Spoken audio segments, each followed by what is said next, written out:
Out. One out.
Side out.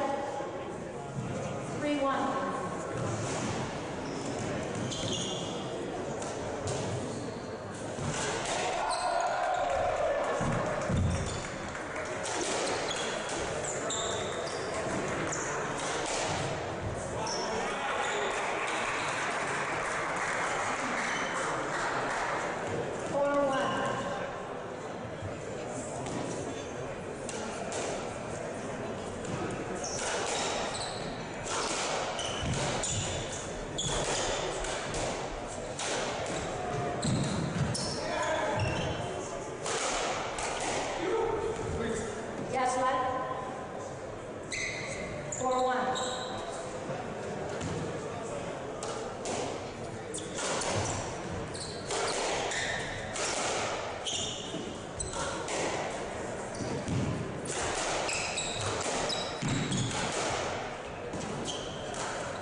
Side out, 7-4.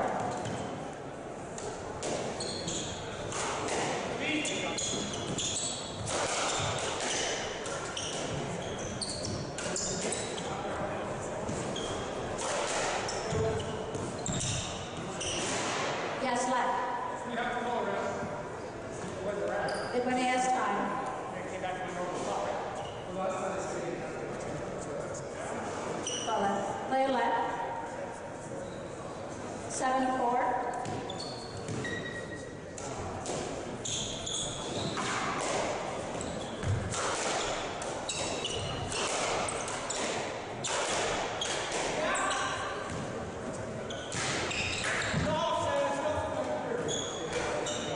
Second hand.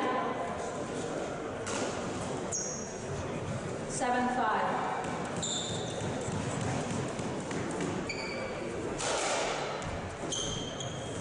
Yes, left. Gentlemen, please go around when you have time. It's a fast game, man. I know. Fast When you game. have time, call turning, please.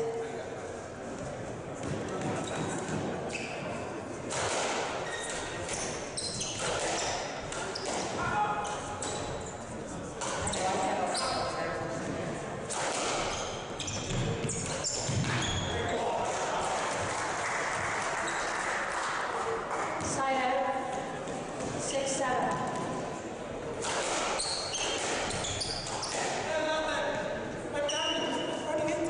I'm sorry?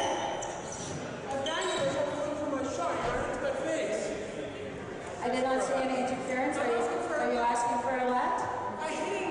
Play left. 6-7.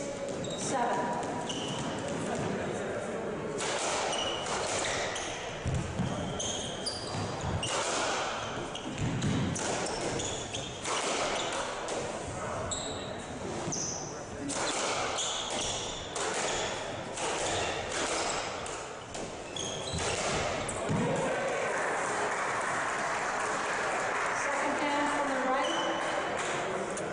6-8.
Side out, 9-7.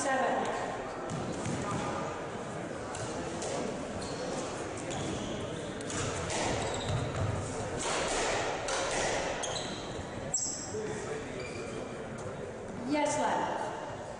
Is that close to not left? I'm sorry? Is that close? Because I don't want to hit him. I'm asking if you thought that was close. What are you asking for? Well, she hesitated, so. Yes, left. So he wants to know if that was a close call or not. Was it a close call? Yes. No. Thank you. No, I did not hear him. If he speaks up. You're playing a left. It is 9-7.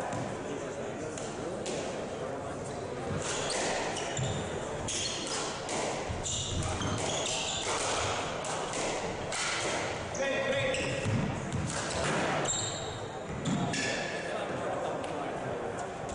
10-7.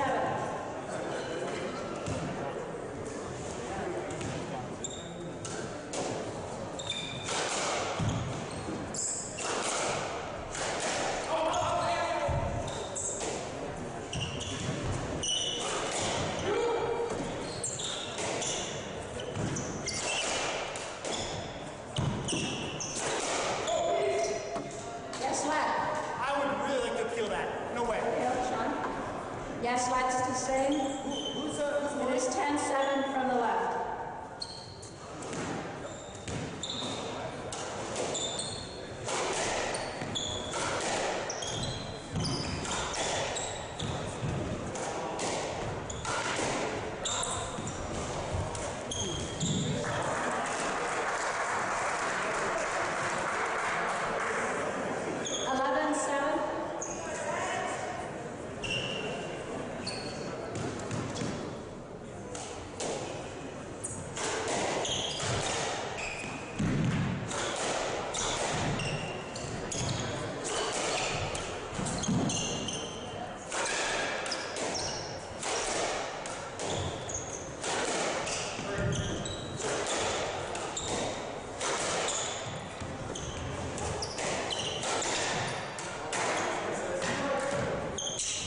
Second hand from the left, 11-8. Steve.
Second hand.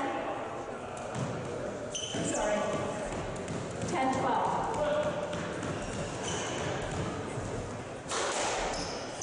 Out. Second serve.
Scores 13-12, first service.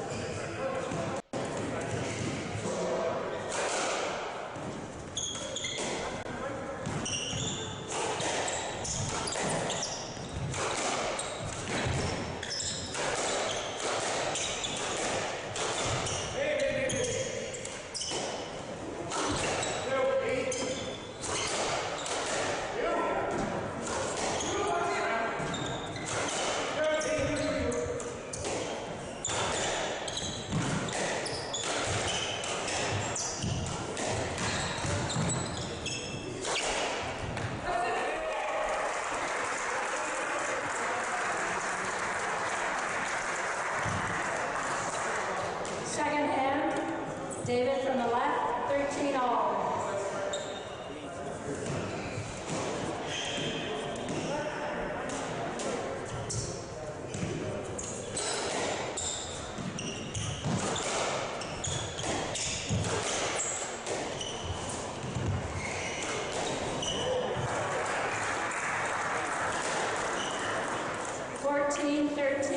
Game ball.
somebody.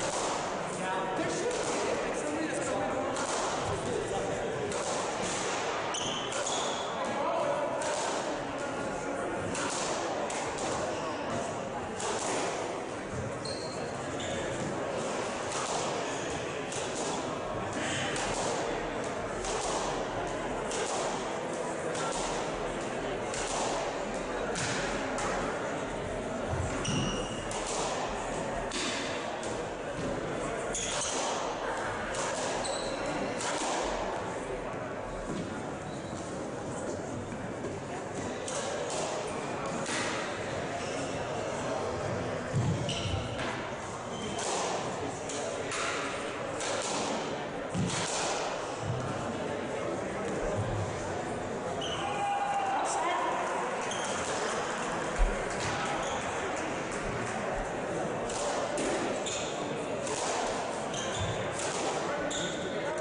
Yes, ma'am.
Second hand. 2-8.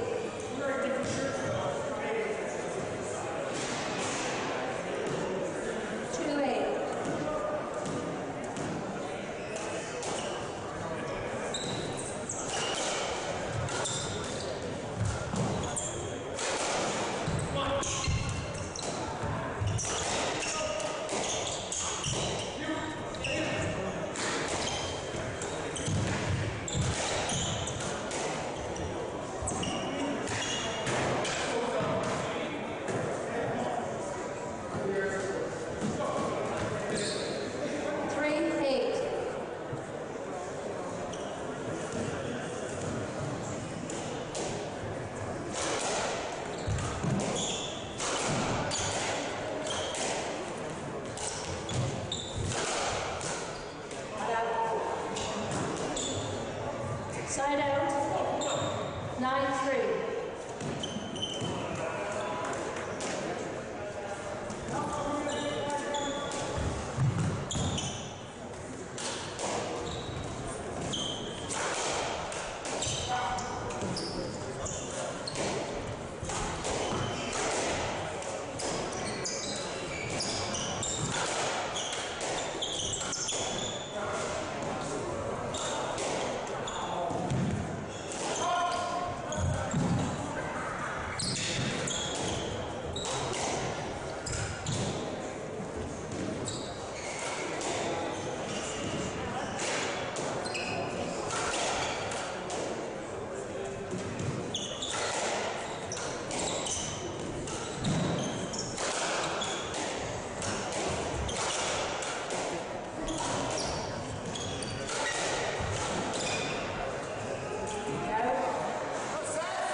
Second hand. Good, Steve. Steve from the left, 9-4.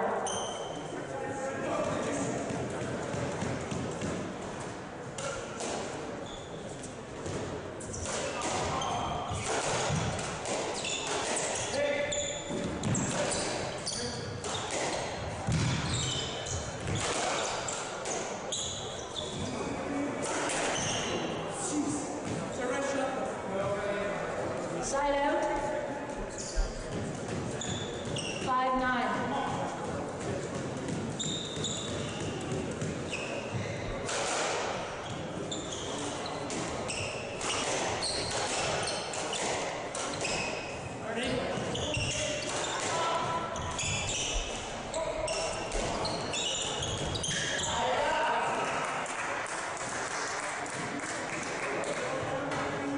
Second hand, 5-10.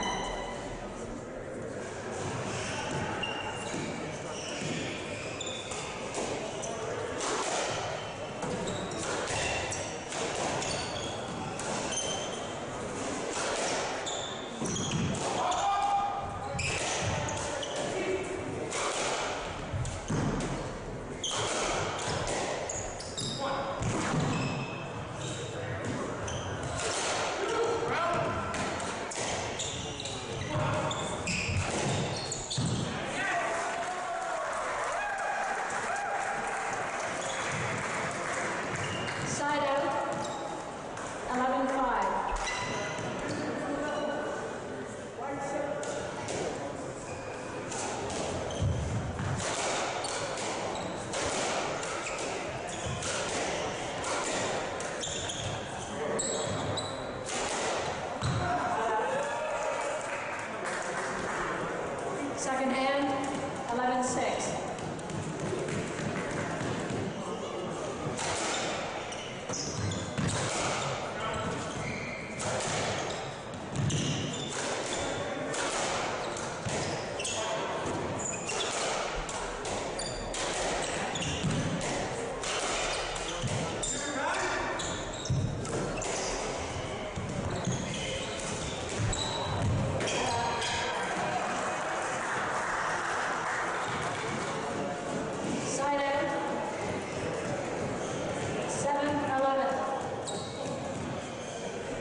Richard?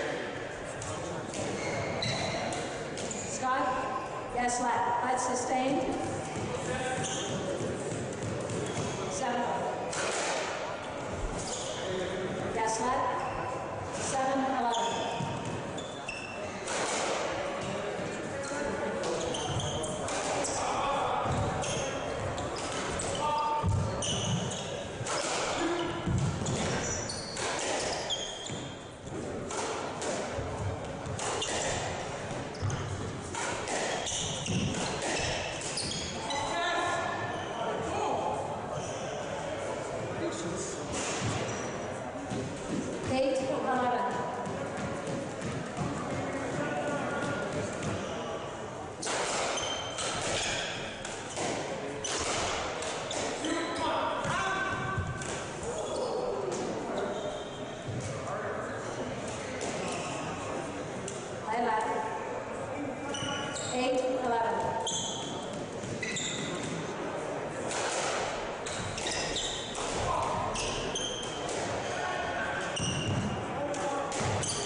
Yes, left.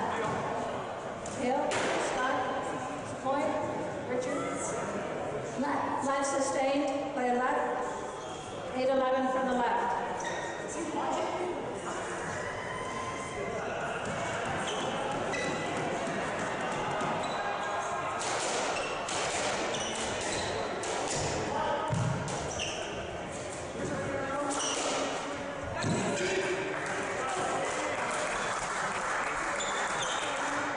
Second hand from the right, David. 8-12.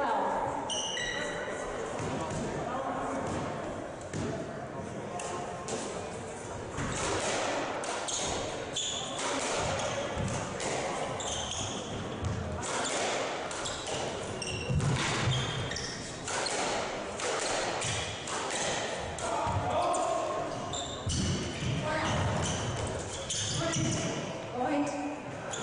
It's a point. In the front third, Richard. Blood. Black overruled to left. I can hit that without hitting anybody. I can hit that ball without hitting anybody, right? With 2 of them in that quarter. Play left from the right. 8-12.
Side out.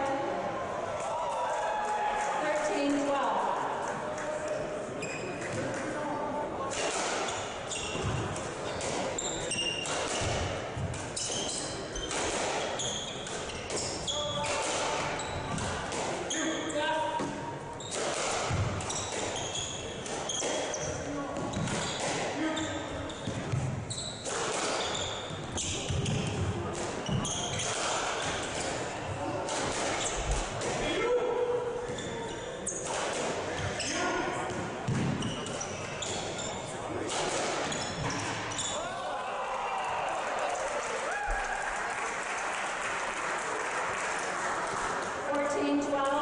Game ball.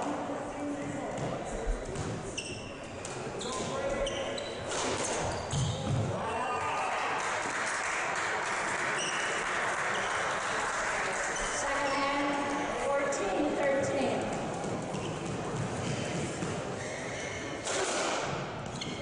Please, yes, left. 14-13.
Yes, left.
and 3-1.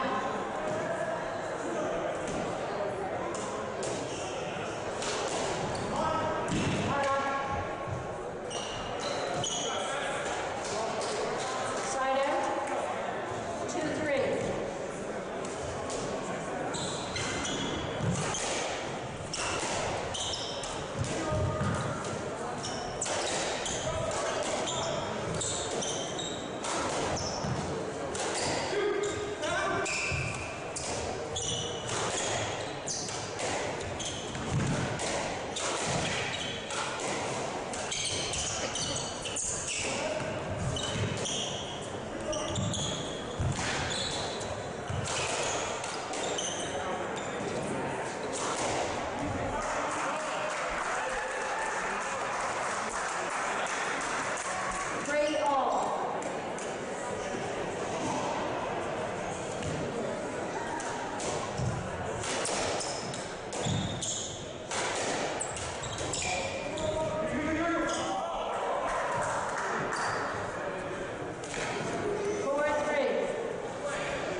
Should I go at him next time?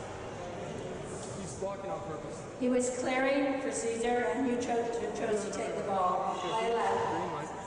Everyone can clear a little more, please. 4-3 from the right. 4-3.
5.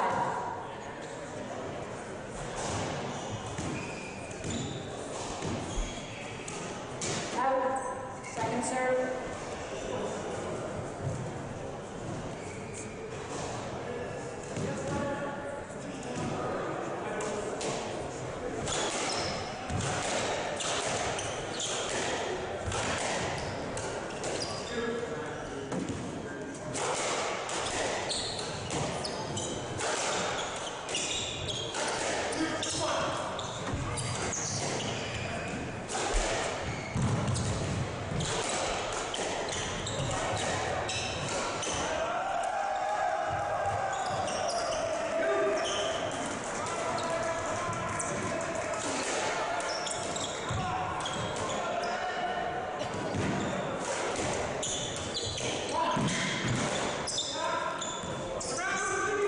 Yes, left. From the right, second half. It's David, 8-5.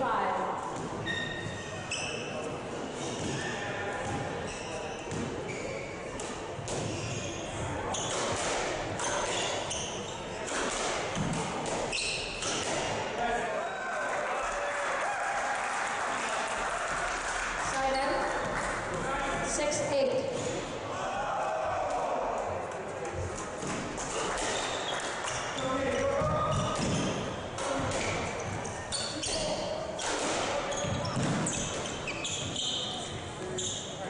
Yes, left.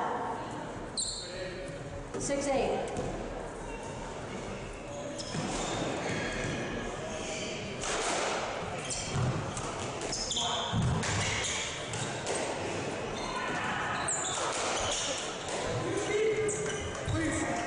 Yes, left. 6-8.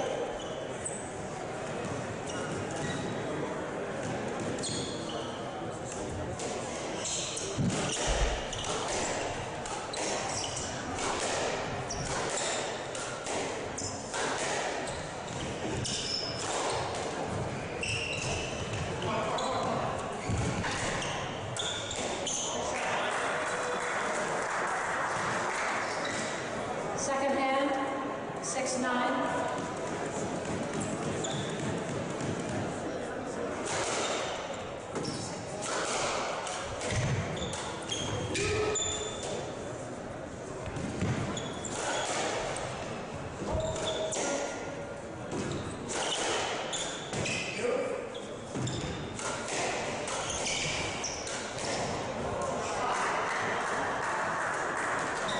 Side out, 10-6.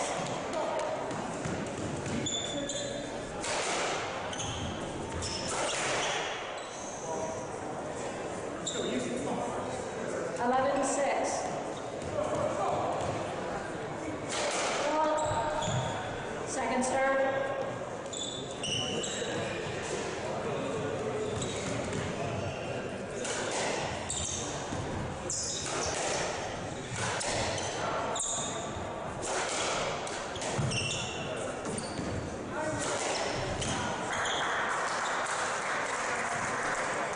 Second hand.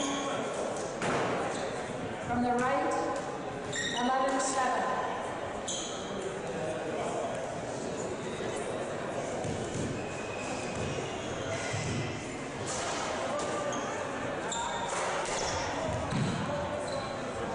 Yes, left.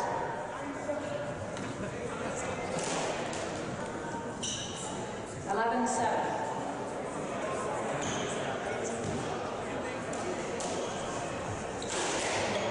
Out.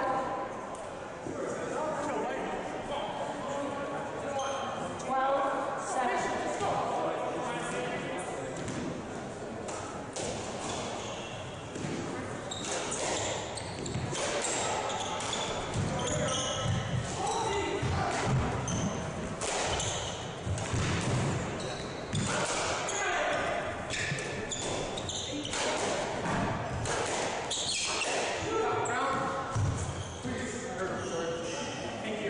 Yes, left. 12-7.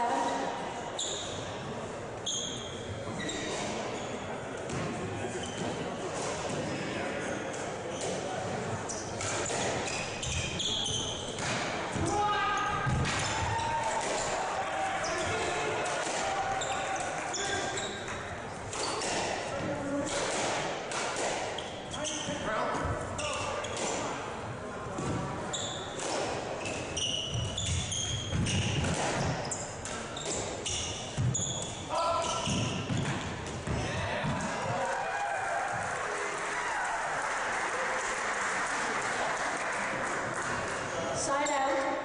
8-12.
Mommy.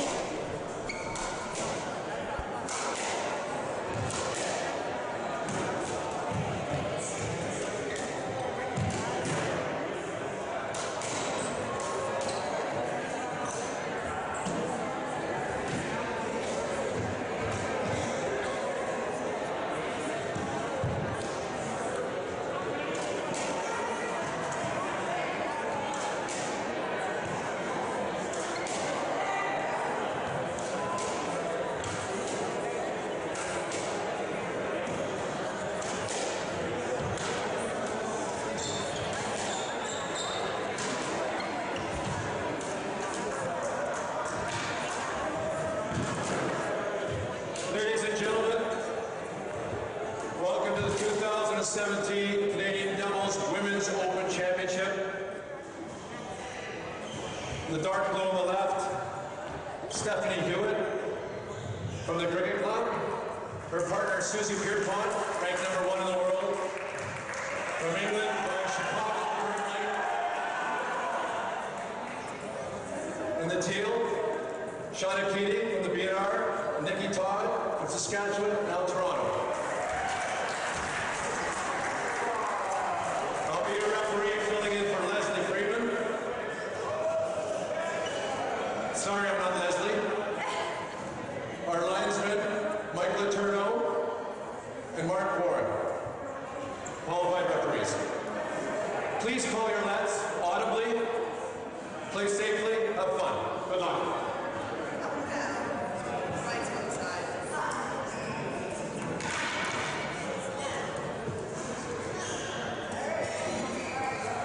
Pierpont to serve.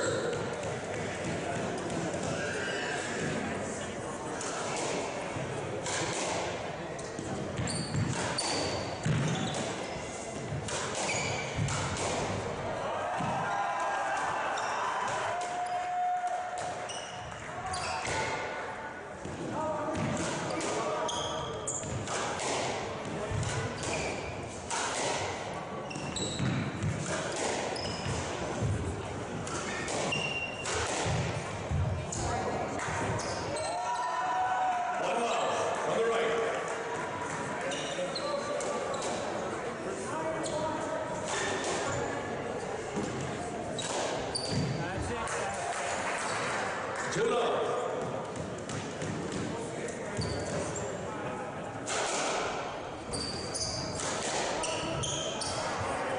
Side out, 1-2.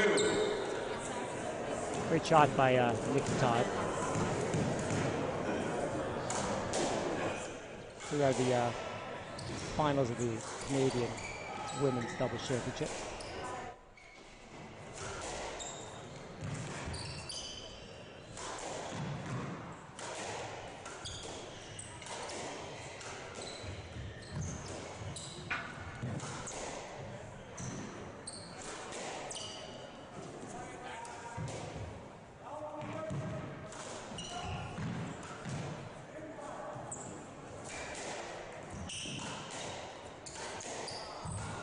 A great shot by Steph Hewitt. I'm here with Tosh Hewitt, who is watching this match very excitedly, cheering for her mom.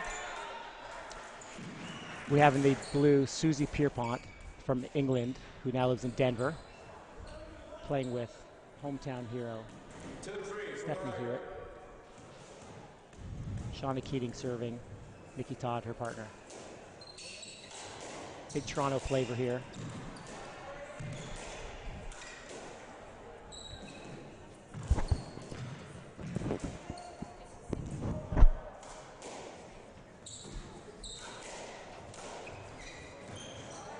Oh, great double boast by Nikki. She apologizes, but she really doesn't mean it. 3-all in the first game.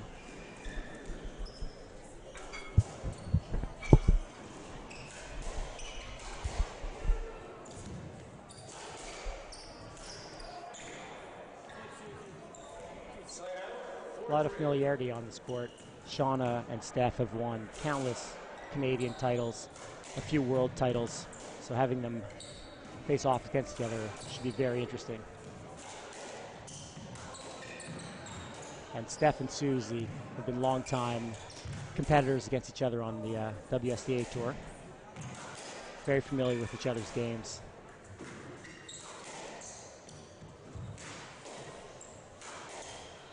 Nikki doesn't play a lot of doubles, but is a top 50 PSA women's player. Always smiling.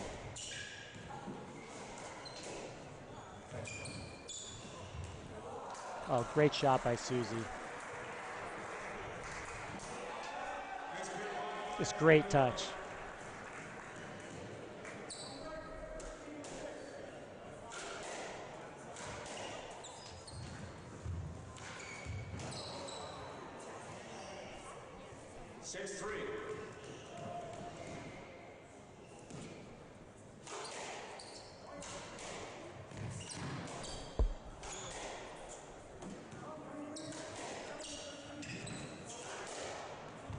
Pretty hot day at the cricket club. Ball's pretty bouncy.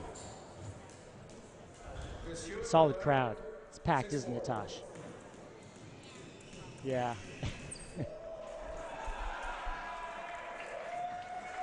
Who are you rooting for, Tosh? My mom. Your mom. Okay. I think that's a good call.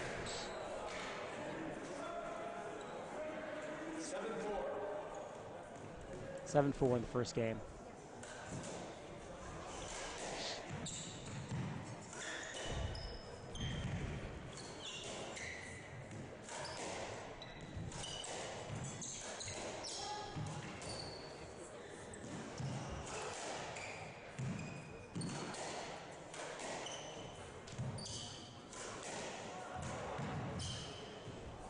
That was a close call. Great get by Steph. Rally goes on. Great point. Great all-court coverage.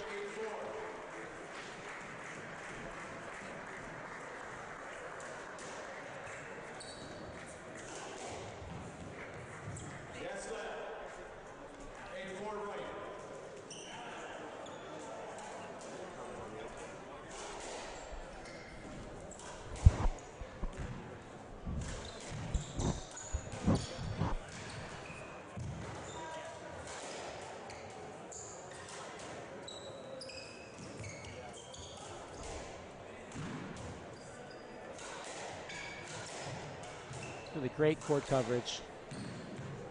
Great shot selection.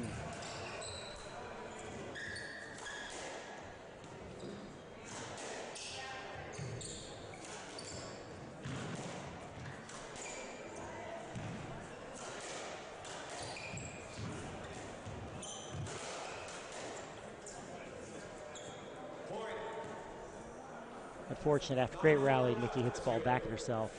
Stroke call.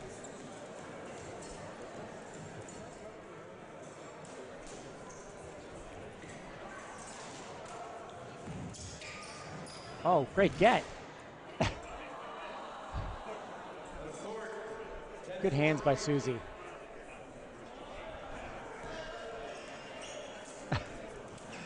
Great replay.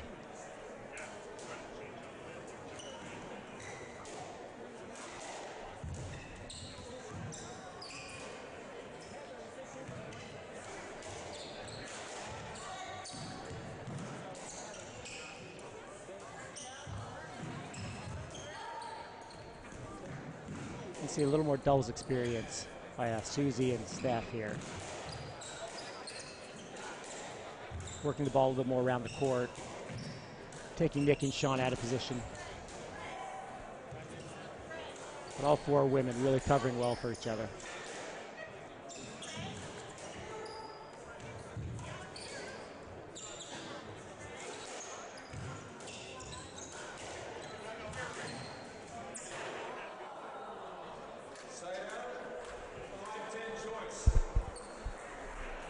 Five 10 first game. Susie and Steph in control right now. Great points.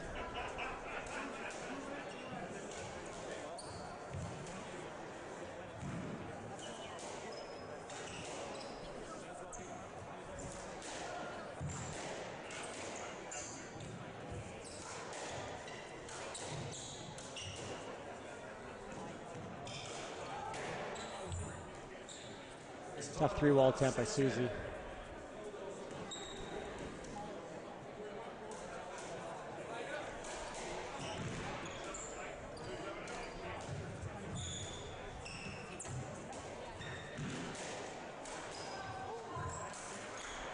Patented Hewitt reverse there. Not much Nikki could do with that.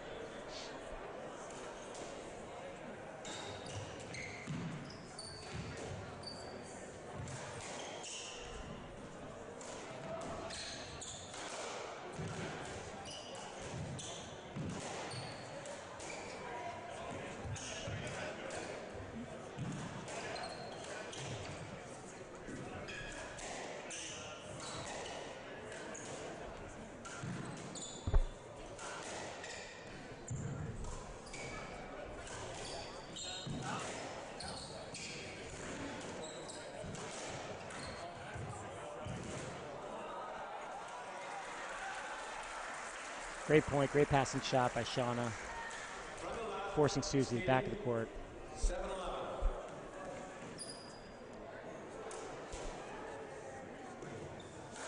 Shauna and Nikki on a little run here.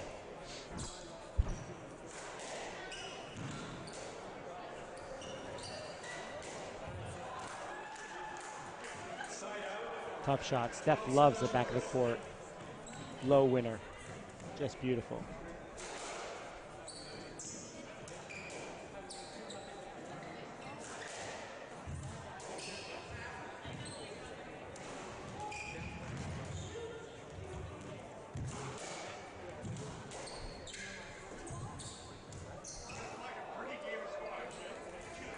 Second hand, 12-8 on the right.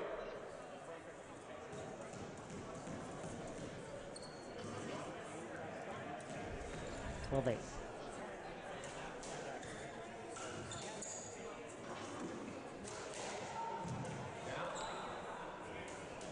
That's a tough shot by Susie. You really can't give her anything in the middle of the court. They're just great imagination, just great kill.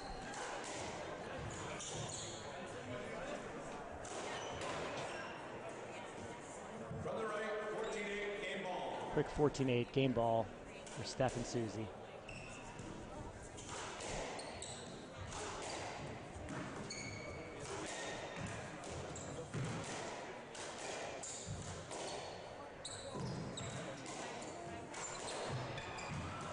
Tin reverse by Nikki. First game, 15-8 to Susie and Steph.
Games are one love for Ms. Pierpont and Ms. Hewitt. Pierpont to serve. Love all play.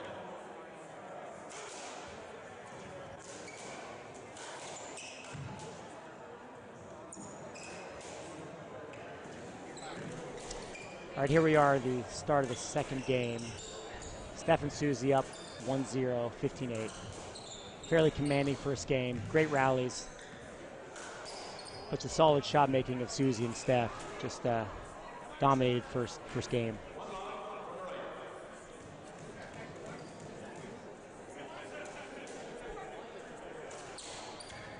So Tosh, how does your mom prepare for a tournament like this?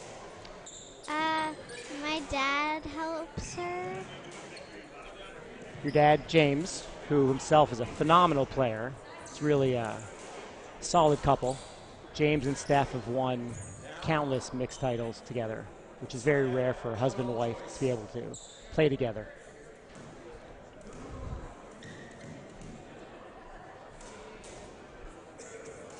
And I will tell you that for those listening, that Tosh Hewitt is a phenomenal skater, soccer player, artist, and just all-around good kid.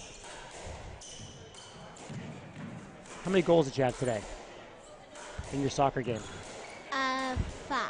You had 5 goals, including the winning goal, I hear. Congratulations, that's phenomenal.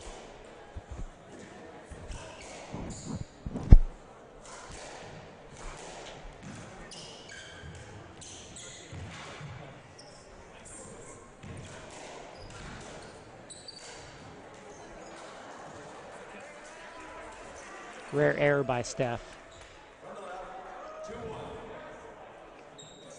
Nikki and Shauna with an early lead, 2-1 the second game.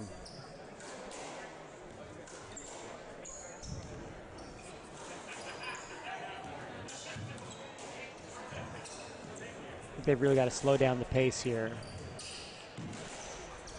Steph and Susie looking to attack the tee, really stay in front.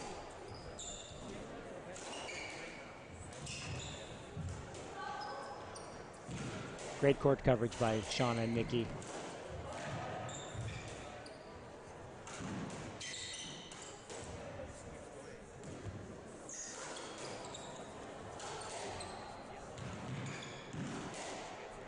Great point. We've seen all 4 women all over the place.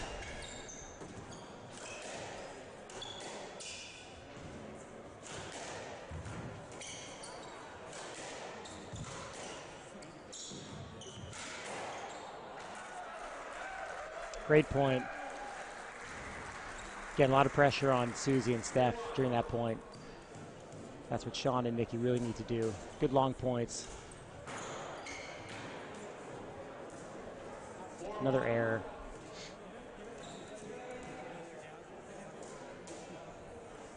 A couple of quick 3 points for Sean and Nikki.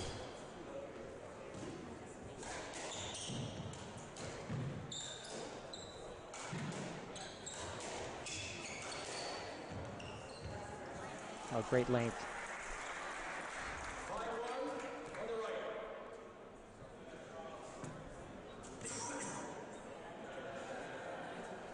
Little powwow back of the court. What do you think your mom said there, Tosh? I think she told Susie to, I don't really think they said too much. Just take a little break, a little momentum change.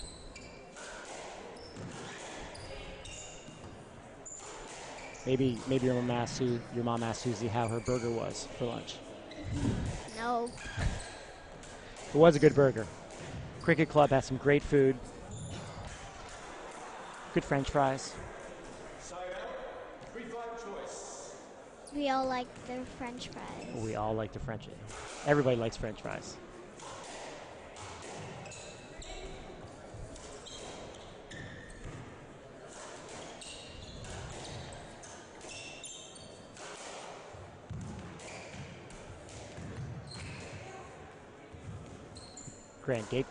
Again, great court coverage by Nikki and Shauna.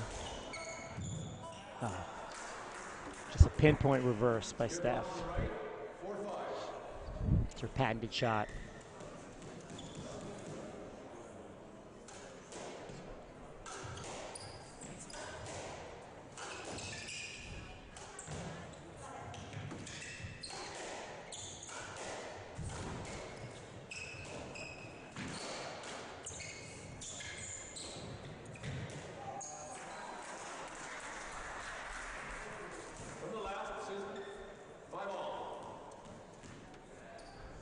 Whatever Steph said to Susie's gotten the back in the game. 4 quick points. And 5-1 down, 5-all. Oh. Woman down. Your mom's tough. She's okay. Ow.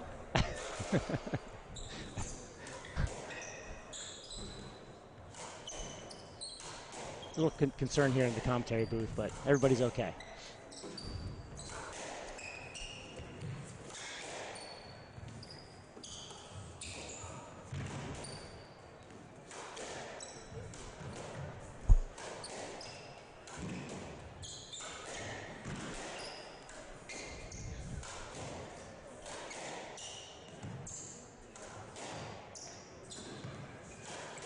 They're having a nice rally. This is a great rally.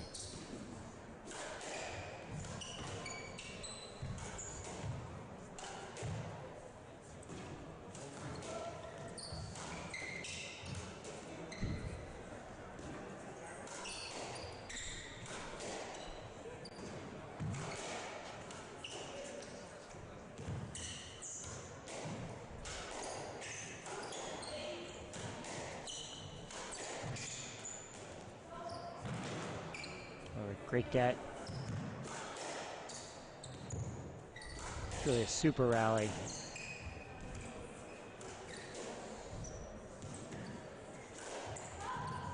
Oh, great 3-wall by Steph. Had Nikki and Sean a little bit on their heels.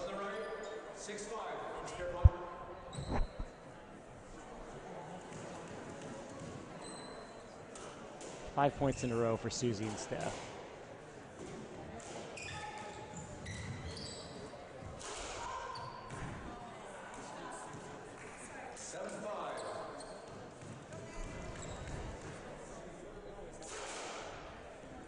Looking at the crowd, you can see the concerned face of James Hewitt, even though they're leading.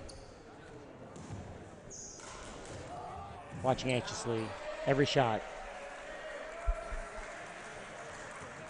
Good roll by Nikki. Caught Susie off guard.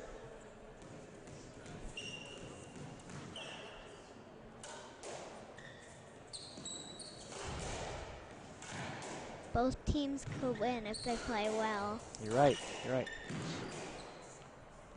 It's really fun watching the women play. 'Cause you see a little more all-court play.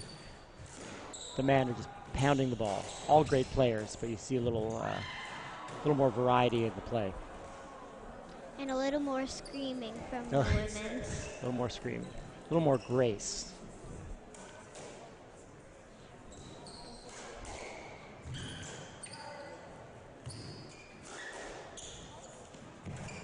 Although if anybody's ever seen Will Mariani play, there will be some screaming there too.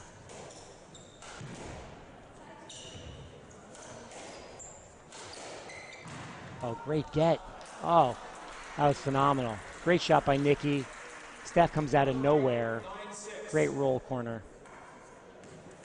They've really taken control of this game from 5-1 down, up 9-6. Really not a lot of errors by Shauna or Nikki, just outright winners by Steph and Susie.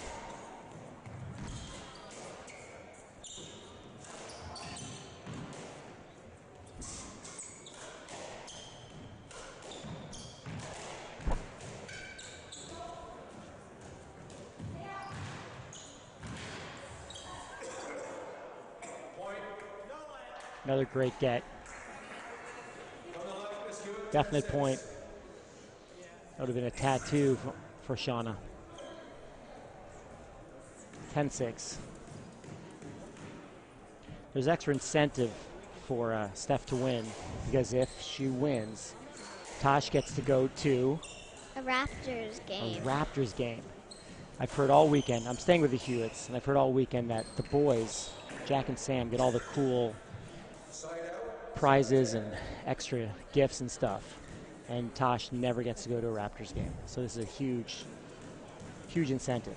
Of course, she wants her mom to win, but the Raptors tickets are just a huge bonus. That's one of the big reasons I want her to win. Besides the fact that she'll be unhappy at home, Yeah. right? Yeah. She gets really mad at it if she loses. We all do, but she gets extra mad. Yeah.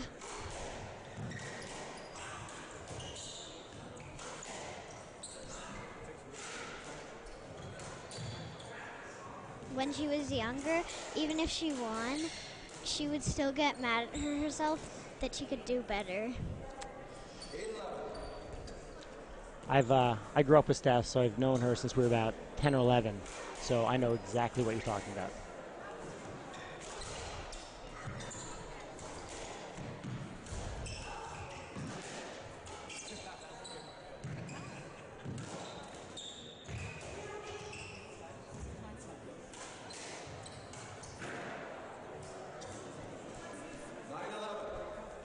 It's an open ball for Susie, rare error. I think Nikki would have been there to get that. But 9-11. It's getting tighter in the second game.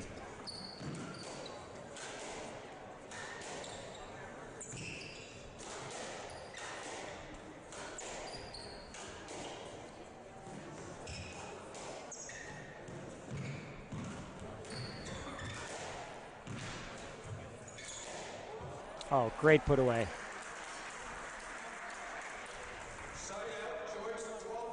Great attacking offense by Steph.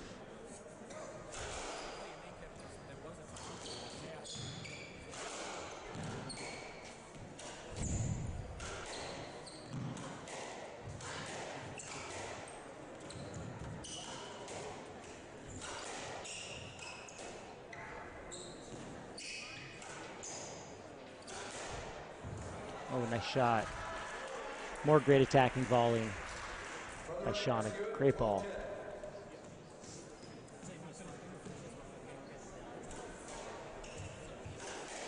(12-10) in the second.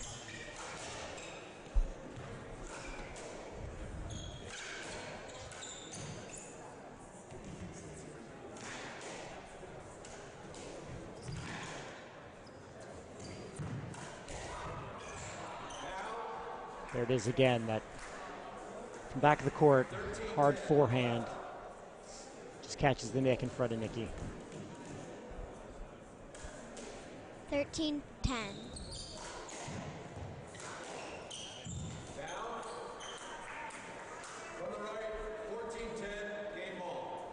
Another Steph reverse. 4 game balls in the second game here.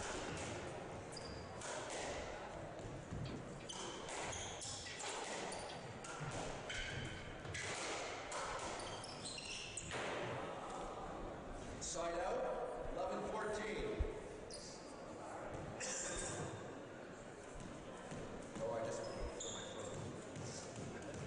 11-14.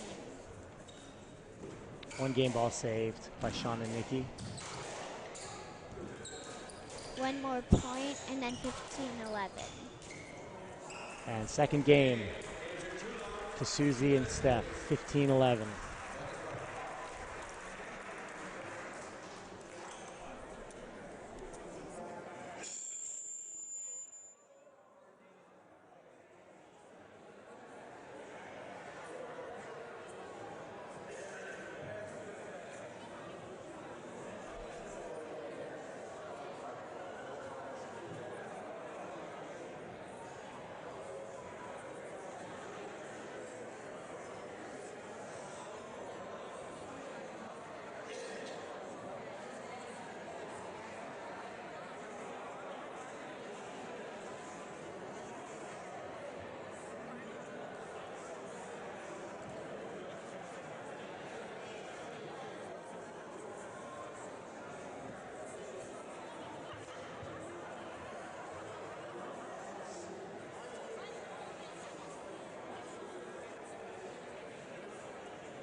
It's easy.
Too long, Monsieur Pierpont.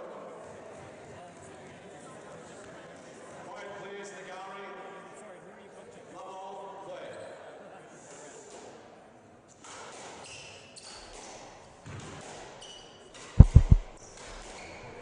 Now, Two love lead here. second out, 1 love.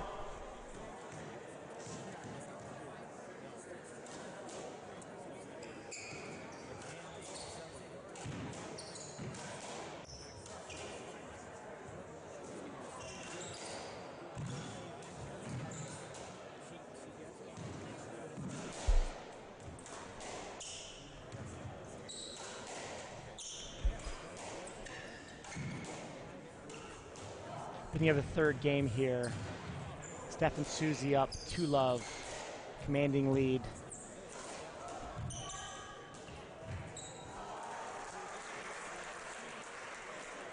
Great counter by Susie. 1-all in the third.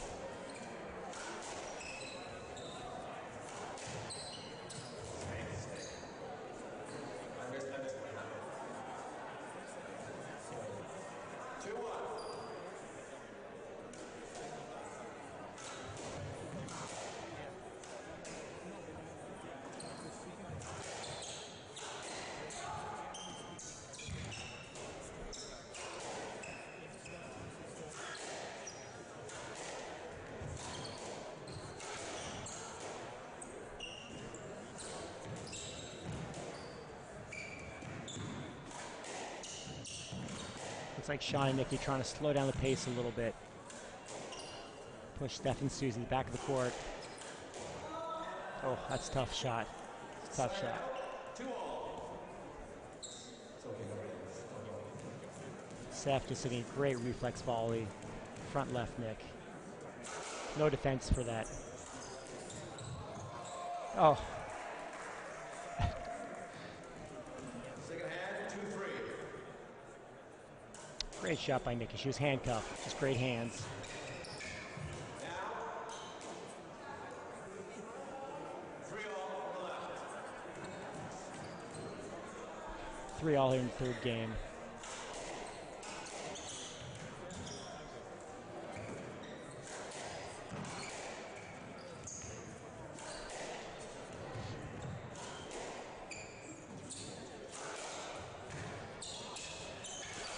Such a lively court. Steph and Susie really just pounding at Sean and Nikki, trying to open up the court.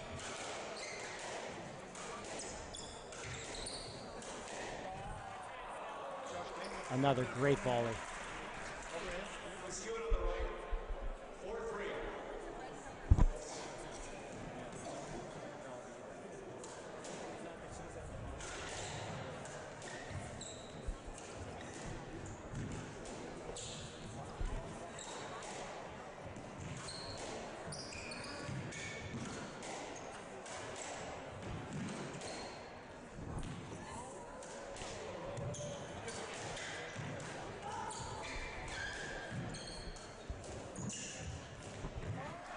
Oh, great shot by Nikki. That's where her softball prowess comes into play. This great front side. Great attacking shot.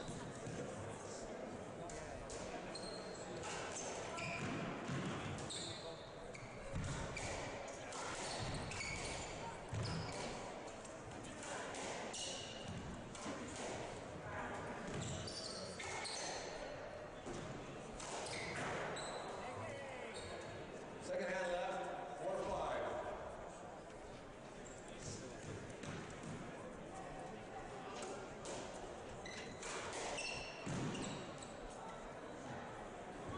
Side out. Tough all year for Shauna. A little bit of breathing room for Susie and Steph. It's really tough to give a team like that free points.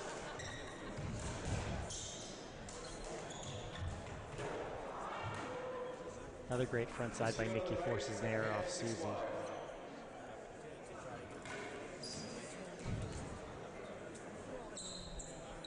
Even when it's an error, still smiling. Always smiling, Nikki.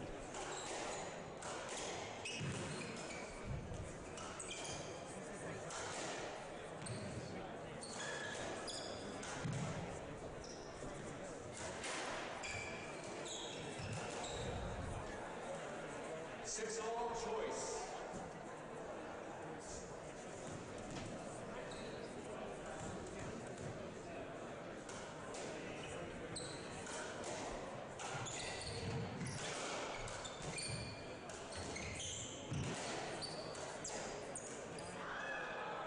Oh, he's handcuffed Shauna on that cross court. Skating from the right, 6-7. 6-7.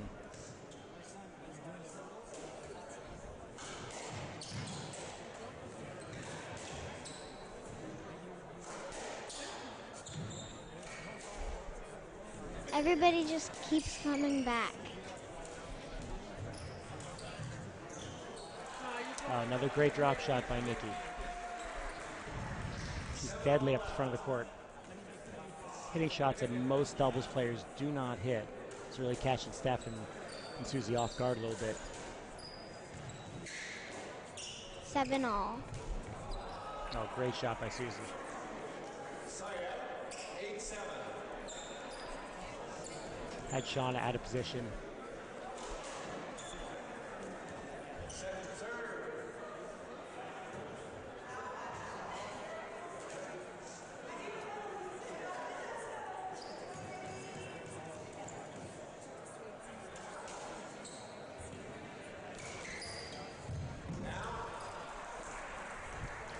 Great roll corner by Nikki off the serve. Skewed to the right, 8-all. As tight as the game has been so far. 8-all.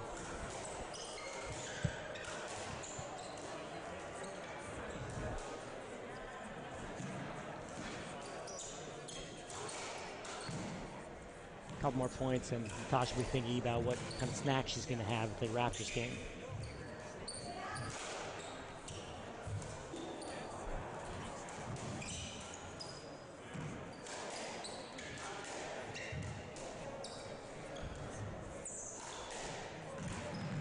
Oh, great get by Steph.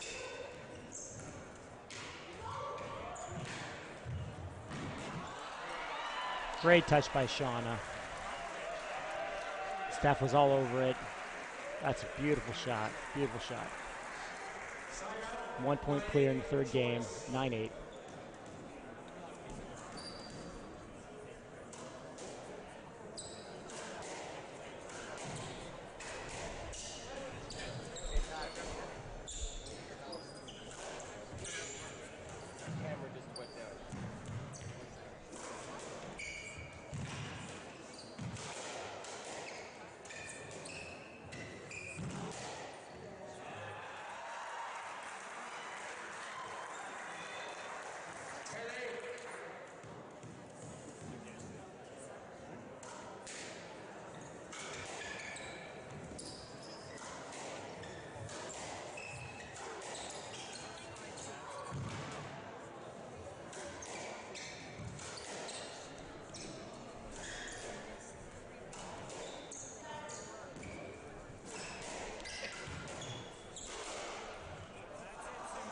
Oh, great passing shot by Susie.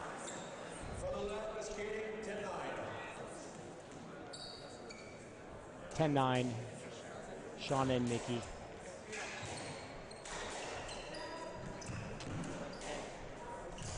Shauna and Nikki winning 10-9.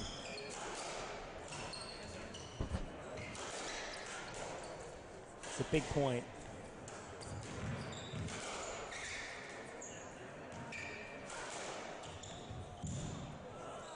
Oh, great drive by Steph.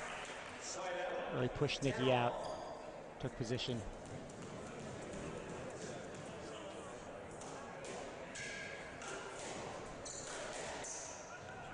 Every point is big now. The front side drop by Nikki. Very well read by Susie.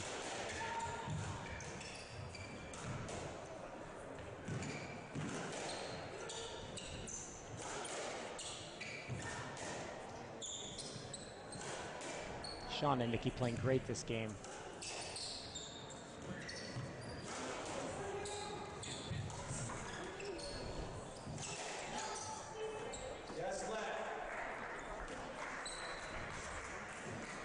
Let call. 10-all, third game.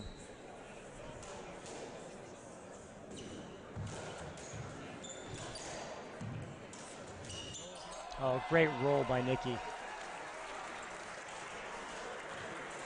The crowd definitely wants to see more. Natasha does not. Great shot. Again, catching Susie, leaning back a little bit. Oh, another great shot. Susie just turns away and claps. That's just a great shot. 12-10 choice. Little life here in Shauna and Nikki. It's strange to see Shauna and not my mom together. You're right, they've played together for so long. So many times. I don't know how many Canadians they've won or how many tournaments they've won together, but it's got to be 10, 20, maybe 30. I'm not sure, but they've been friends for a long time, played together for years. On the right, 14-11, game ball. 14-11, 3 game balls for Shauna and Nikki in third game. Really come alive here. Great shooting. Really retrieved well. Second half is skating to the left, 14-11.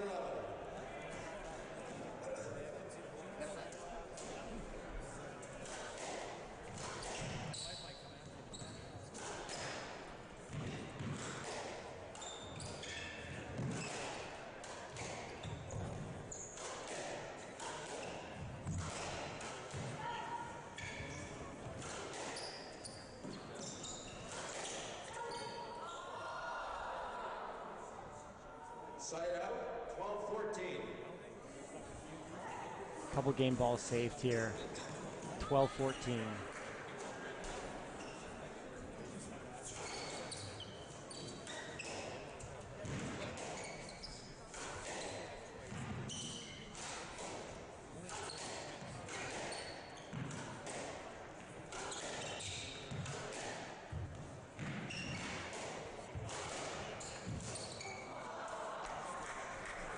Another great shot by Susie.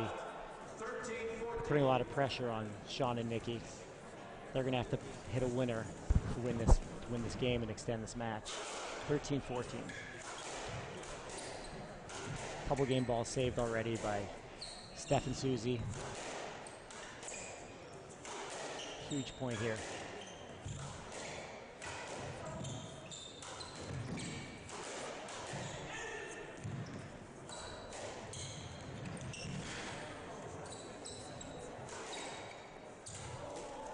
Oh. Great coverage. Oh, what a great shot by Nikki. Holy cow. 15-13. Game 3 to Shauna and Nikki. Look at this replay. Total control. That's a great shot to extend the match to a fourth game. Extra smiles after that shot.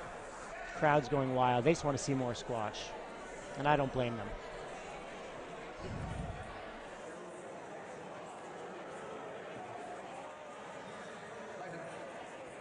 He's the linesman over there.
To serve. Bubble. Quiet and going. Please. Shh. Play. We have ourselves a match here. Nikki Shauna pulling out that third game, 15-13. A flurry of winners. Here we are, game 4.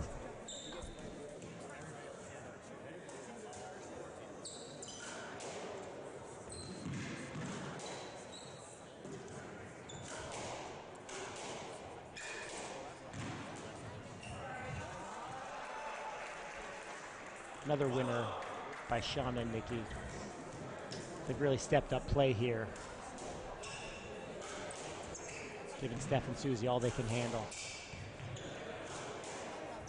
The first few points of this fourth game will be huge, so you can dictate play.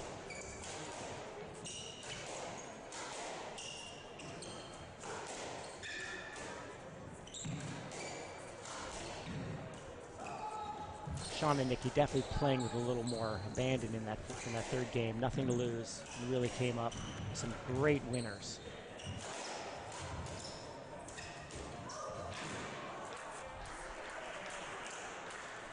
All 4 women shooting really well off the volley and counters in the front.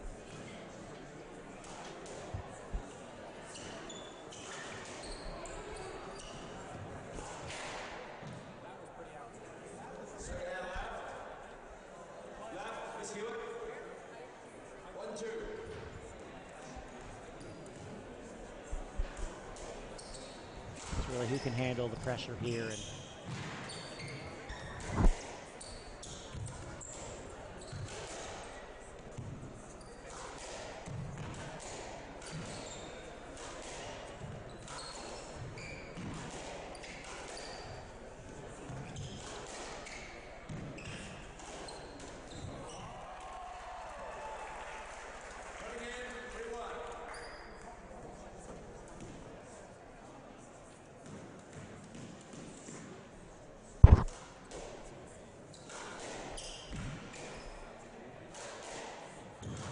4-1.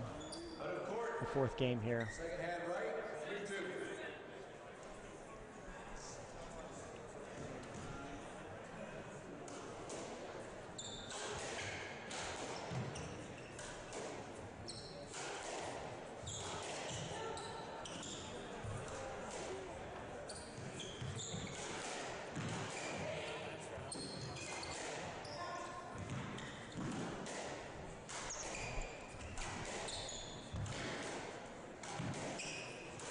I'm really hoping that my mom can win. Oh, great get.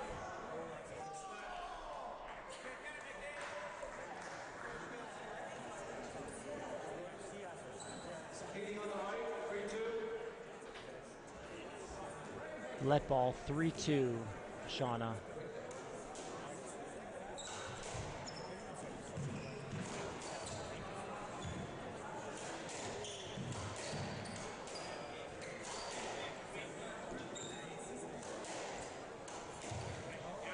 Oh.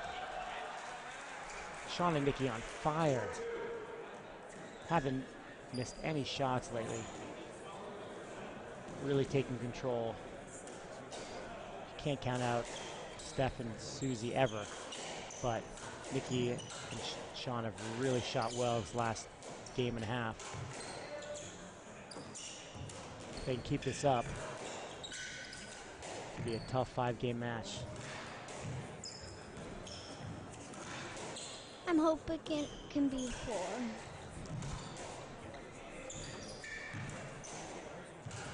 Slightly biased commentating here, but I hear you, Tosh.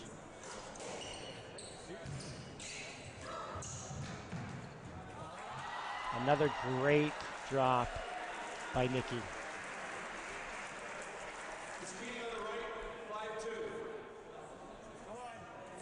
It's a little hip shake. Hip shake that shot into Nick. Go, girl.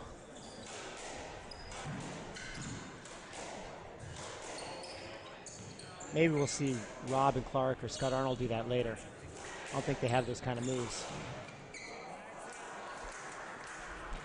Side out, 3-5.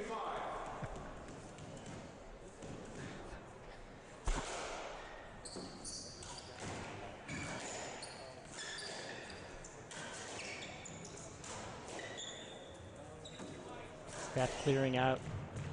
Great length. Great recovery by Nikki.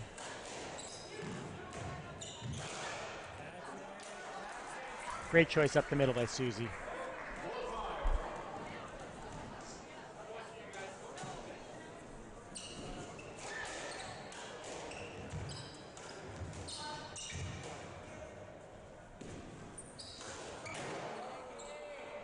Oh, Nikki back to the well. That shot has served her so well. Rare error.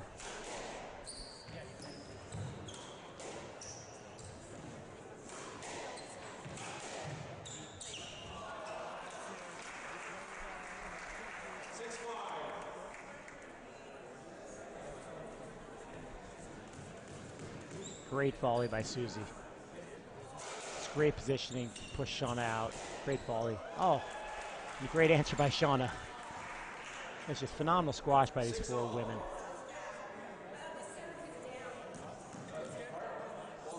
Oh, a little contention here where the ball was down. 6-all.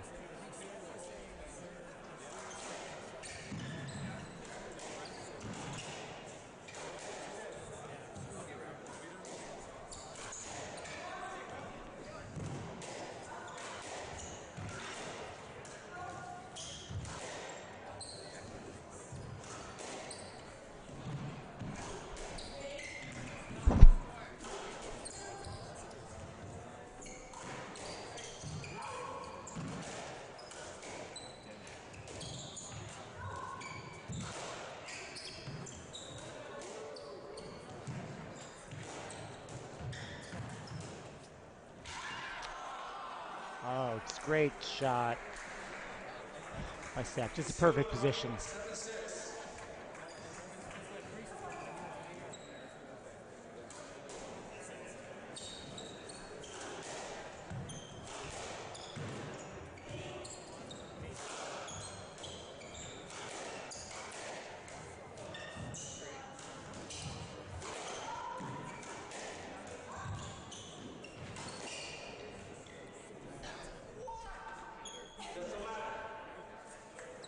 Nikki covering on the left wall. I think Susie had some room to play that. It was just a let.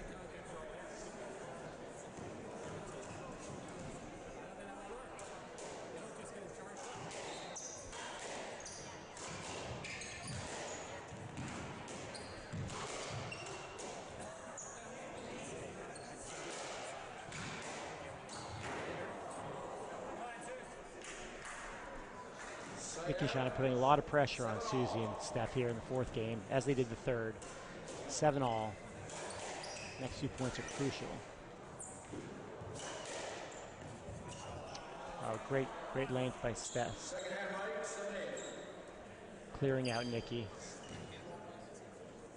It's an experienced double shot. Really taking her room.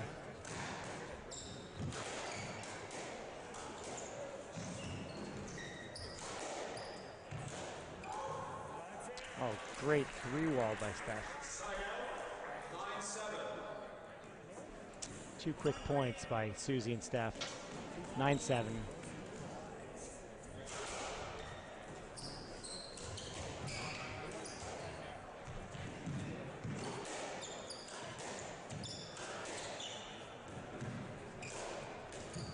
Oh, another phenomenal 3-wall. Holy cow. Nothing you can do there. Nothing you can do.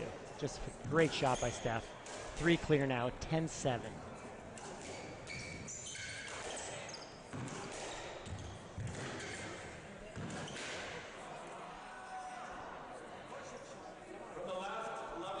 Little 4-point run.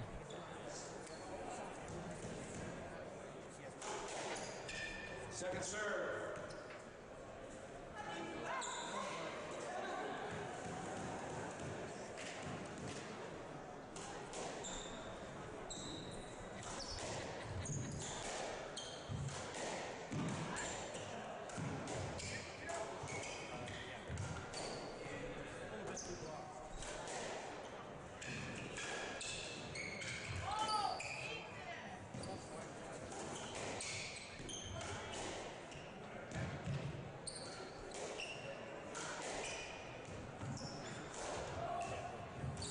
Good 3-ball by Nikki. Oh, great lob by Susie.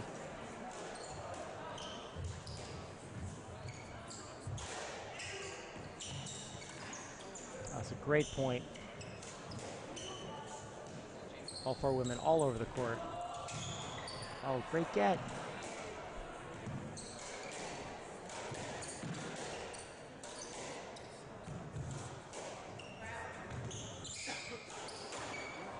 Oh, Susie with a small opening there. Catches top of the tin. Great point. Crowd's going wild. Great gets. All court coverage. 11-8 in the fourth. Susie and Steph a few points away from Canadian National Championship.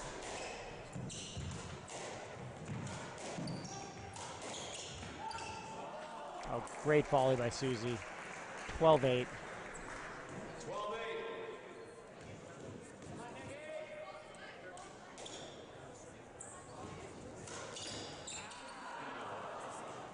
On the right, 13-8. 13-8. I believe with this victory, if they happen to pull it out, that would give Susie the career hat trick, the U.S., Canadian, and World Championship, something that Steph has already.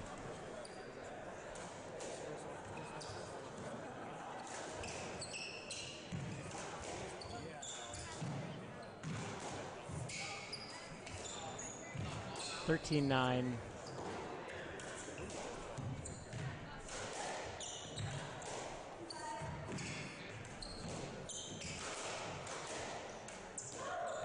Oh, great volley by Susie. We are match ball. Championship point. Toronto Raptors point.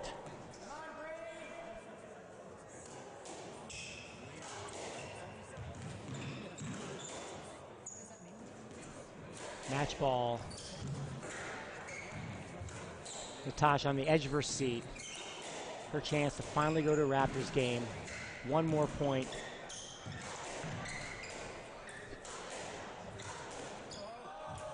And there it is, game and match. Susie Pierpont, Steph Hewitt, your 2017 Canadian Women's Doubles Squash Champions. Yay. Whole lot of love out there. Great match by these four very talented women. We're not sure how many Canadian titles this gives Steph, but it's a lot. Susie, her first. Great sportsmen, great athletes. Phenomenal match. 15-8, 15-11, 13-15, 15-9.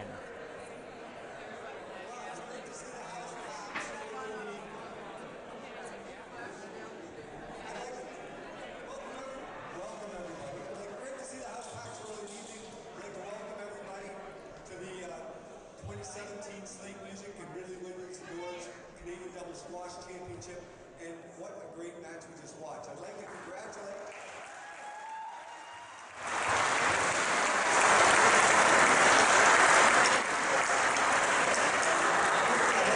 Our finalists, Shauna Keating and Nikki Todd.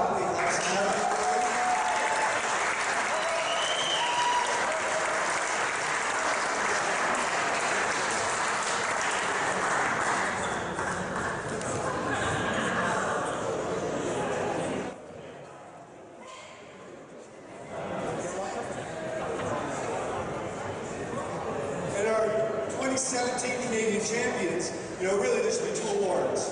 But one for the person who made the best effort to get to a squash tournament, and also as our Canadian national champions, Susie Pierpont and Stephanie Hewitt.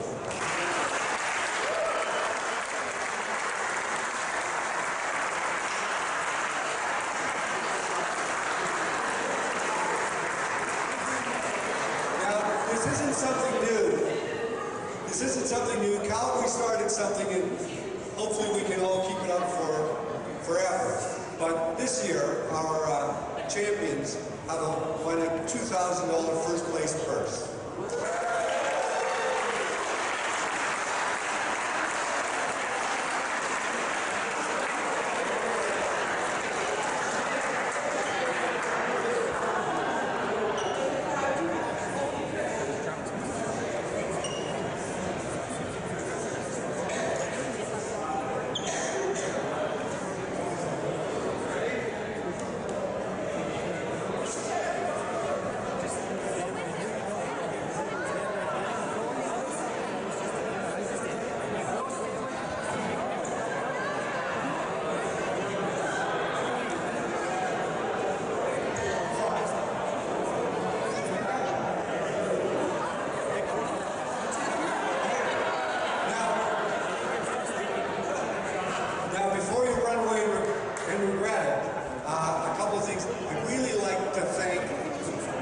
Sponsored the tournament this weekend.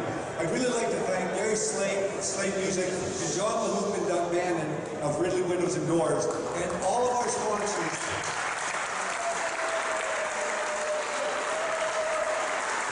All of our great sponsors, and all of them have been helping us for years. I don't have time to thank them all, but the weekend's not over. You probably have a little time. If you come across one of them, I'd appreciate it if you thank them for me, please. Thank you.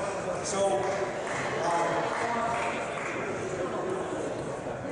okay, so just so you know, we don't have enough room in this gallery, and we don't have enough room in that dining room for everybody to do everything at once. So dinner has begun, and you're going to have to make a decision to watch some of this match and then go eat, or go eat and then come back and watch some of that match. But this is important.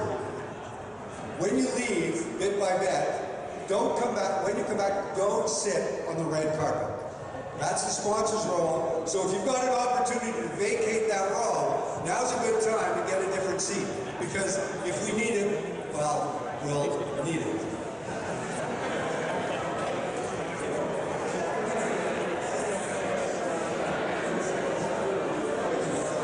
Okay, one more thing before we go further.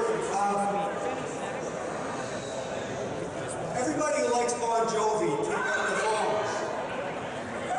Take out your phone if you like Bon Jovi. Okay? Really? Nobody?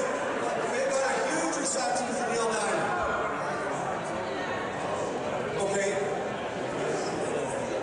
Yeah, hang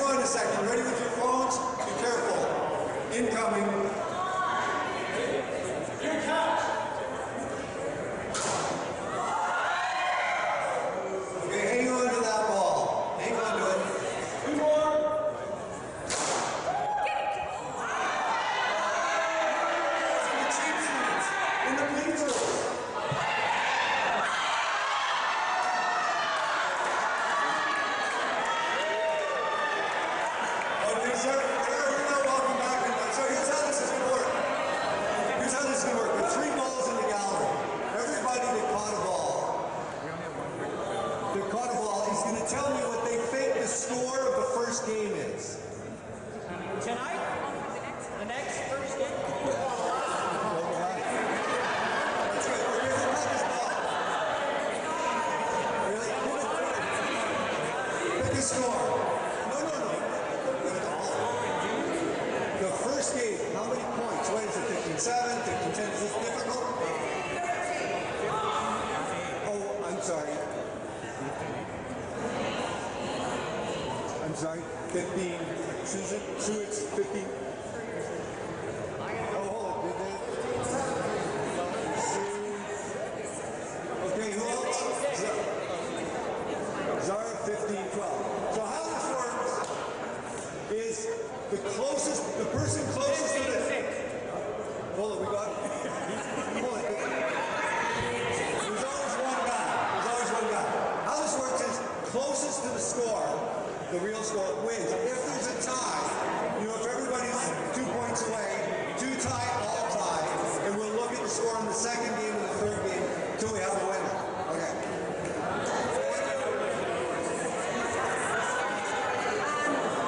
Sorry, just a few words. I think Susie would like to speak as well. I just really want to thank Deb, Pat, who have done a phenomenal job this weekend, Lolly from Squash Canada.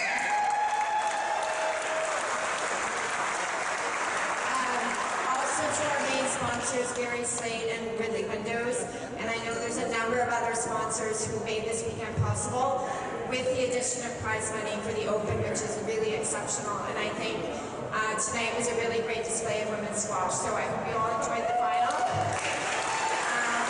I want to thank our opponents from last night who were very gracious to wait for my partner who got stuck in Denver yesterday and spent about 14 hours traveling. So thank you to Marty and Mercy. And I think Susie would like to say a few words as well.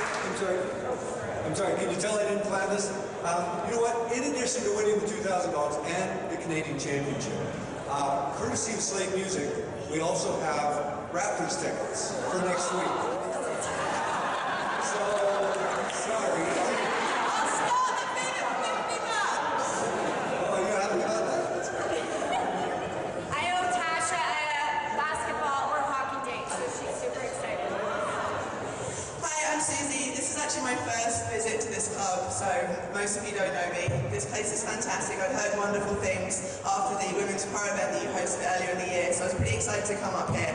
I would like to reiterate my thanks to everyone who was so incredibly patient with me yesterday. It was a long day for me and for people waiting for me to show up, so thank you very much. Thank you to the guys that organised this tournament. I mean, Canada really knows how to support squash. This is fantastic.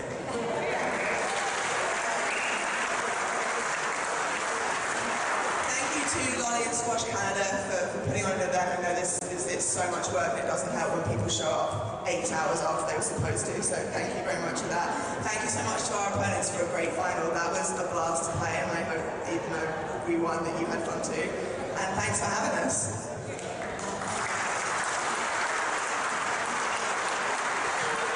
Okay, next up, the men's final.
Ladies and gentlemen, we're here live at the 2017 Canadian Doubles Squash Championship Men's Open Final featuring Scott Arnold and Robin Clark versus the second seed Will Mariani and Thomas Brinkman.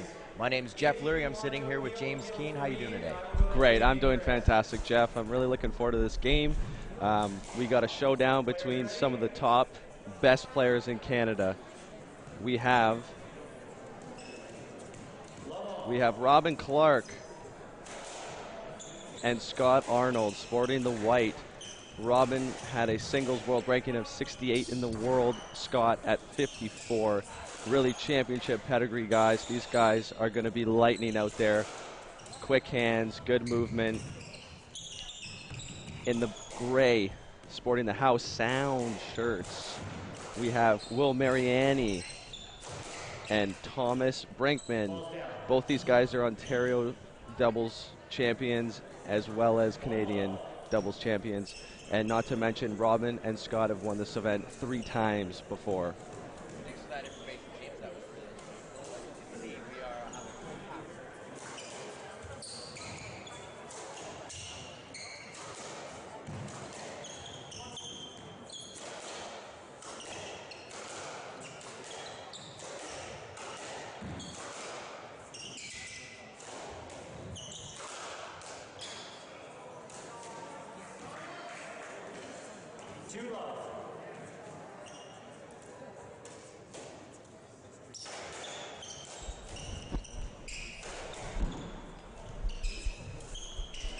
I'd also like to mention, Jeff, that we have Robin Clark, who's former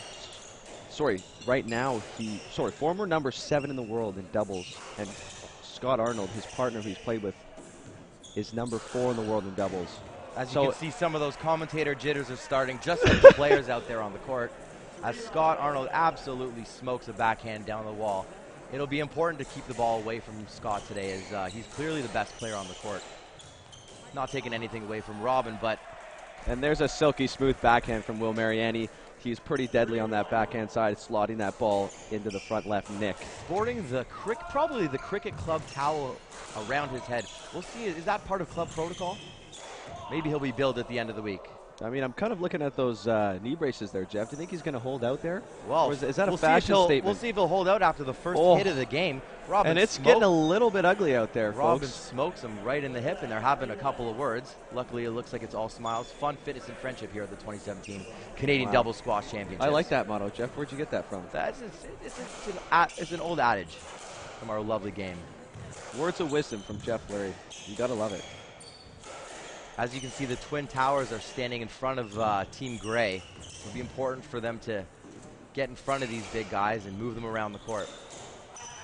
As we watch right now, we're just trying to establish their length, it looks like. Everyone's trying to get in a good position, hit the ball deep, put their opponents behind them, and then wait for those opportunities. With the packed crowd in the house, and there's a stroke. Thomas trying to be a little bit too cute.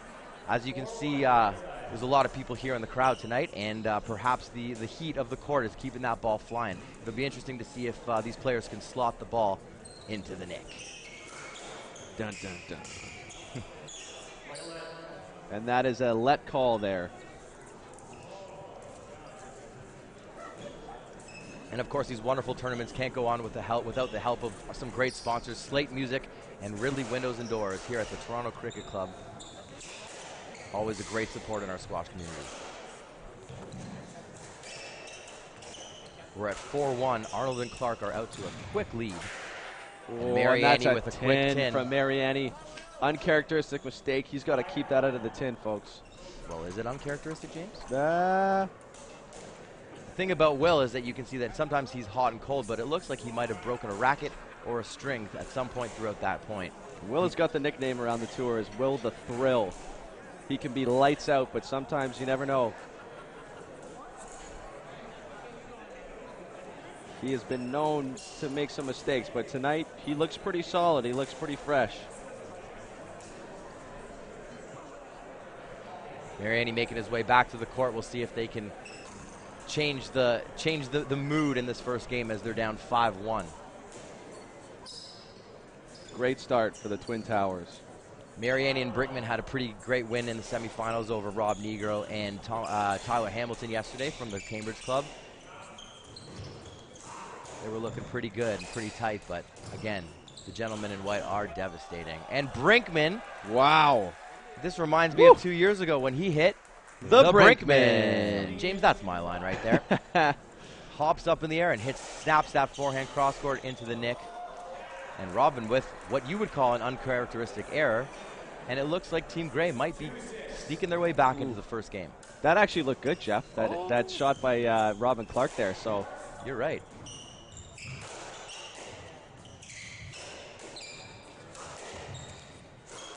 Mariani quickly getting back into frame.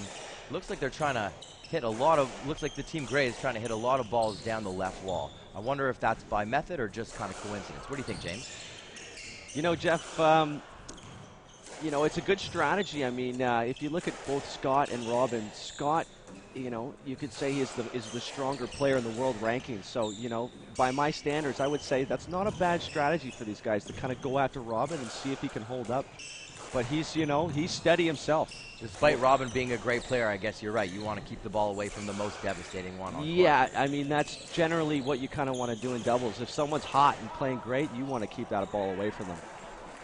It's good in doubles to isolate the player that's hot so that they're not seeing too many balls, and then once they see a ball, they're a little bit cold, a little bit off balance. I do like that strategy. But there you see Robin coming out with a big cross-court winner with some interesting technique over there.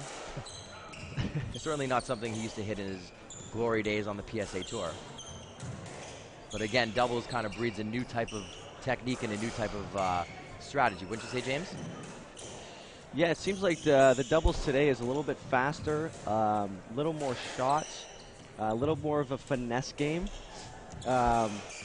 But, you know, the element of power, especially having two guys out there like Robin and Scott, both over 6'3". I mean, these guys can absolutely pepper the ball. As Mariani hits a wonderful trickle bows cross court, that's the type of stuff they're going to need to pull away.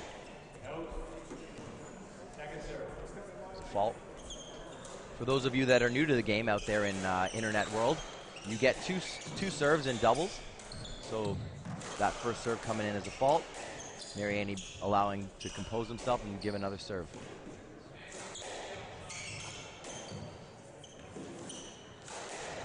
You know, you mentioned, James, that these guys are both Scott and Robin are both, you know, really tall. How does that help you in the game of doubles?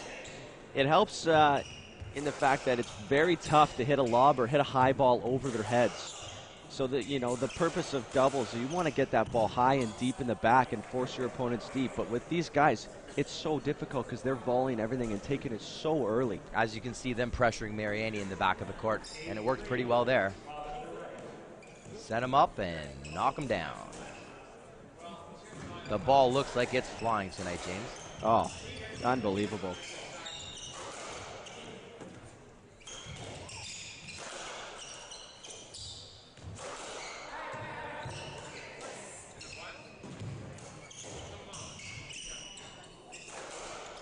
It's amazing the composure that Arnold has after he's put under pressure. He's able to neutralize those shots and get out of trouble. With a little help from Robin, even when he's out of, and an uncharacteristic tin from the Aussie.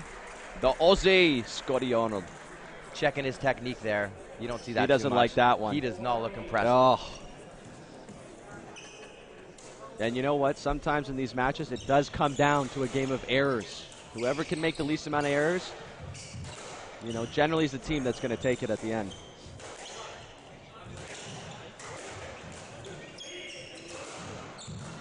Moving the ball all over the court.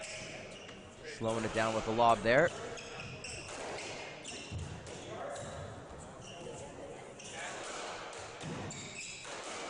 We've got quite a crowd here now circling the production desk here as well. What a great event. I love it, Jeff. Tricky little boast from Brinkman, and he catches Robin off guard. Very what do you cheeky. think about that, James? Oh, just great hands, you know, great composure, good balance. Off his right foot going down, you know, that takes a lot of strength, you know. And a last-minute change can catch their opponents by surprise.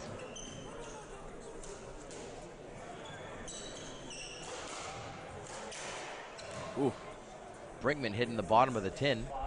Maybe he's a little jet lagged from his trip over here from Vancouver, where he's the head squash professional Is at it the Jericho, I think? No, it's the Evergreen. James. Evergreen, okay. Lovely name and a lovely club, I must say myself. Beautiful.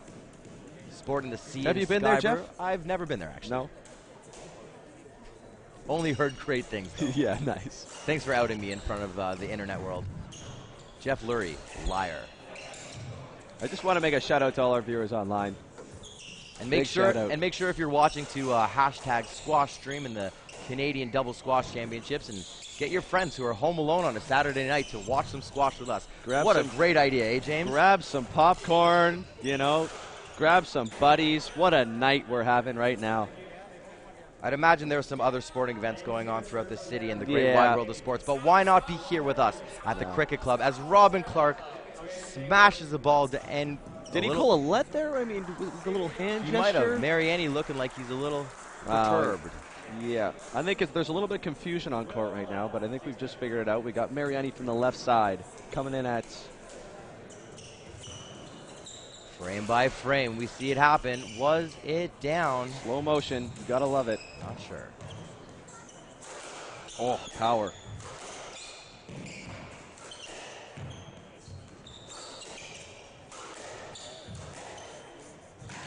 Oh. Ball nicking out there. Thomas unable to get it. Sometimes it's not about going for the nick. It's about just putting the ball into the third wall and letting physics take over. Wouldn't you say, James? Yeah, I like that. I mean, you always want to hit the ball in the good position, right? You don't necessarily want to go for an outright winner, but you want to try and put your opponents under pressure. So that boast, it was more of a working boast, I think, and he just missed it. We have our first interaction from the internet world. I've received a message saying Jeff Lurie liar. I guess there's some other people that think that's the truth. That being said, is telling the truth right now. The Twin Towers are seriously pulling away in this game as it is now 11-6. Putting that ball really tight on the wall. Mariani unable to get his racket on it. What do you think, James? What are they talking about right now? I think this is just a regroup, Jeff. You know, they're down 11-6. You know, they're down by 5, up to 15. They need to win about, you know, they got to go on a little bit of a tear here. Despite 5 points in a row here, I think. Despite being smaller than the gentleman in white, I think they need to get in front of them. Yep, in front, you know, they've got to really assert themselves. It looks to me like the white team is just a little bit more in front, especially Robin on the left side there against Will. Fantastic gets as That's a good Brinkman's get. always Good able lob. to track down balls.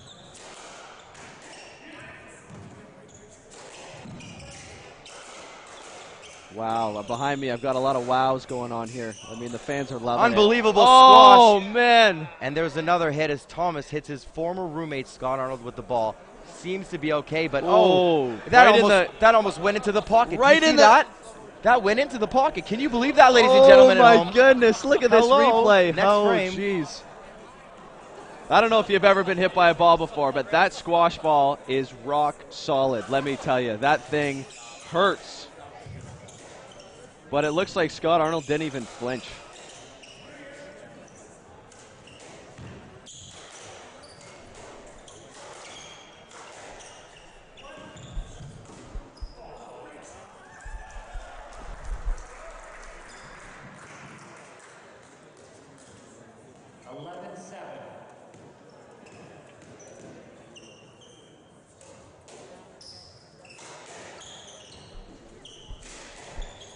Back at it here, Mariani hitting some cross courts over to the Aussie. Stretching them, well, one of their strategies might be to put the ball in the middle, but Mariani there with a quick tin. That's not what you want to do going into the second game. I think the big strategy here, James, is even if you're not going to win this game, to keep the momentum rolling, fight back, and show Scott and Robin that they might be able to do something different in the second game. But another quick tin by Team Gray, and it's not looking good for this game, and perhaps not for the next. Yeah, every point matters, Jeff. You know, when it comes down to it, you know, you got to find somehow to exploit the other team and kind of, you know, find a little bit of a strategy that's going to work later on in the games. Because I'm looking at this right now, and it looks like this is going to be a barn burner. And I mean, in squash is such a mental game that you really never want to, you know, take your foot off the gas pedal, even if your foot's not on the gas pedal to begin with. It's all about faking that, I guess, at some point.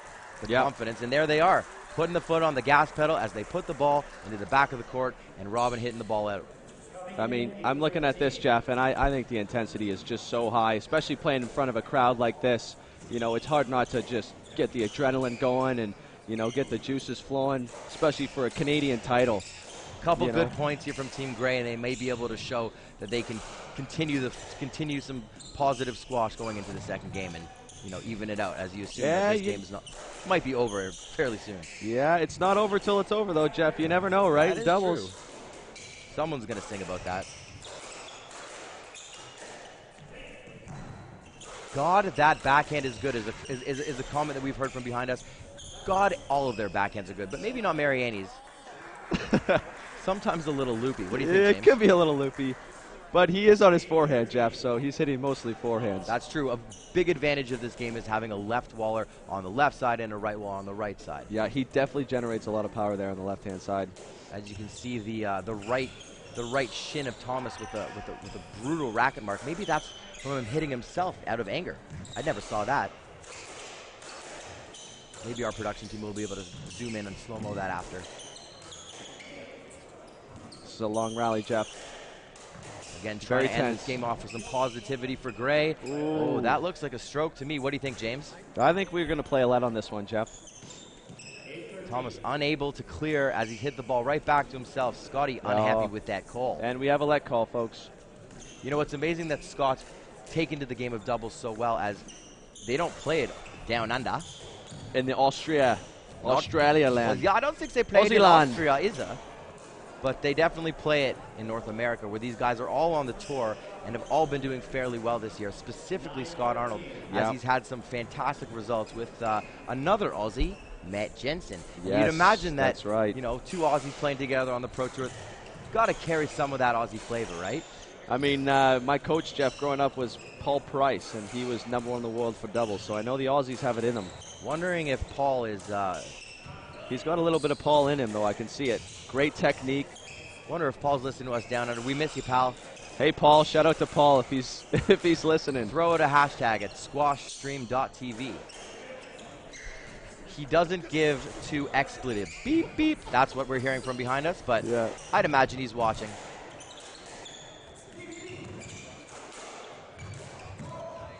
Oh, that's Mariani covering the left side. Oh, we have a tough call here, folks. And a random get. It looks like he flubbed it, but was he out of the way, Scott though? can only, that's got to be a stroke. I think that's the right call, Jeff. I agree. I really do. Mariani does not agree. He doesn't like that. And that is... To me, it's a stroke because no matter what, Scott can't hit the ball. He was shaping there for a reverse or a cross court. Will's in the way. Got to be a stroke. And he hit it right 14-9. back In my to himself. opinion, Will's got to continue on and play so that they can get off 2 minutes, get some water, regroup, and come back and hit it hard.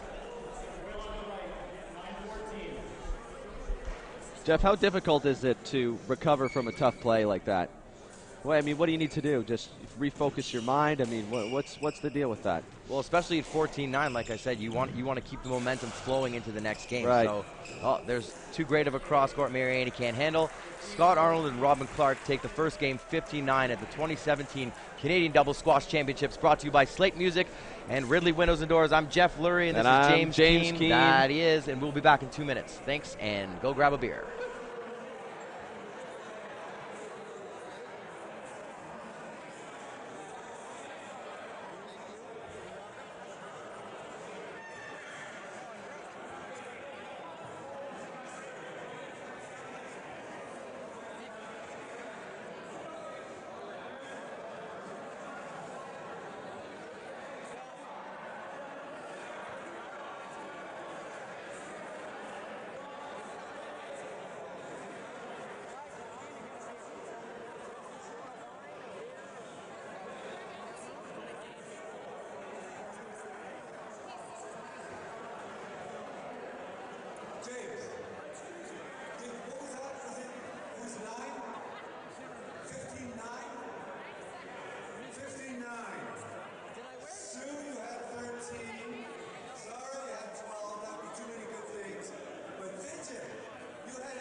And James, we're back as the players are heading back onto the court for the 2017 Canadian Double Squash Championship Men's Open Final. Slate Music, Ridley Windows and Doors.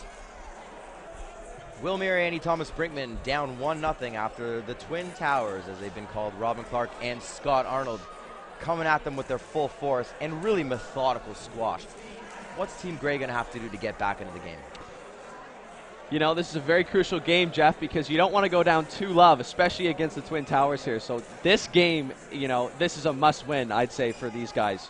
They're going to have to play smart, physical, and I think they're just going to have to grind this out. They're going to have to get every single ball back.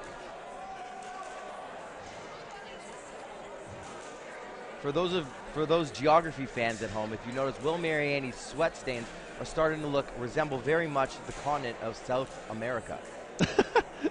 Maybe that'll help. A little fuego on the court. I see a little Toronto in there.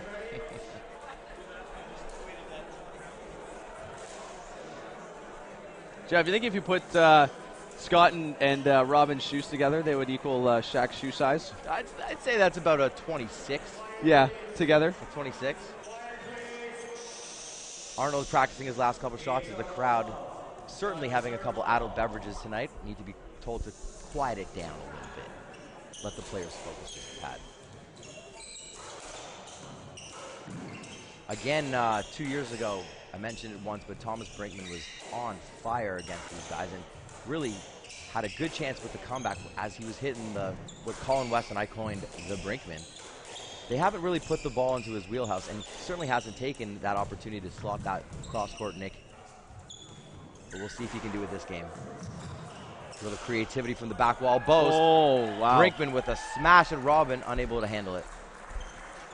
I'd also like to mention that Will Mariani has had some success against Robin Clark, beating him in the finals of the Ontario Doubles Championship this year. So, you know, I'm sure Robin's looking for a little bit of revenge tonight. You know, as lovable as Will is, I feel that Robin does not want to lose. No, he does not want to lose.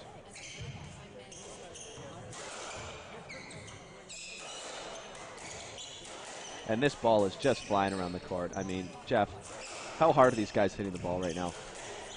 Many, many miles an hour. 200 kilometers? I'd say somewhere about that, yeah, James. Yeah. Oh. Ooh. A little bit of some touching and going, and we get a let from Mariani. Look at that. He's almost 45 degrees. Michael Jackson couldn't even do that.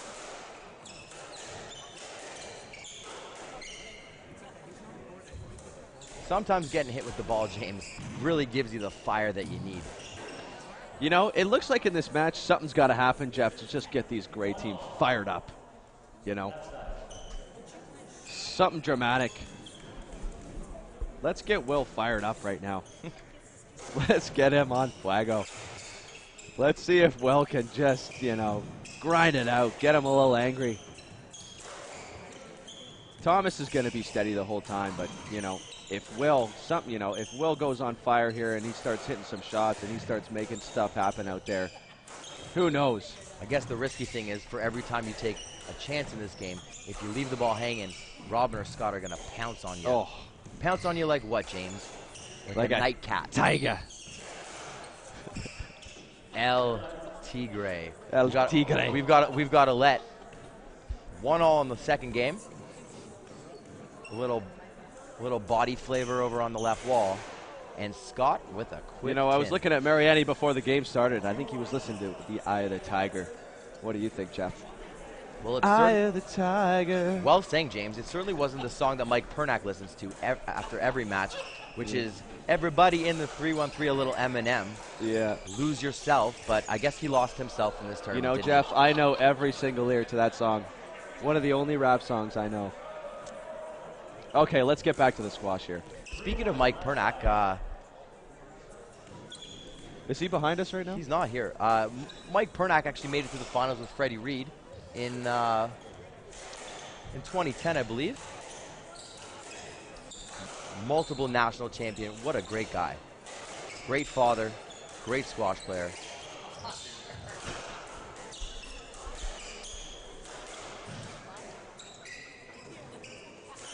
Jeff, you know, you did very well in this tournament. Didn't do so bad, James. I just want to shout out to Jeff. Jeff is the 3rd place finisher in this tournament. Thanks, James. Number 3, folks.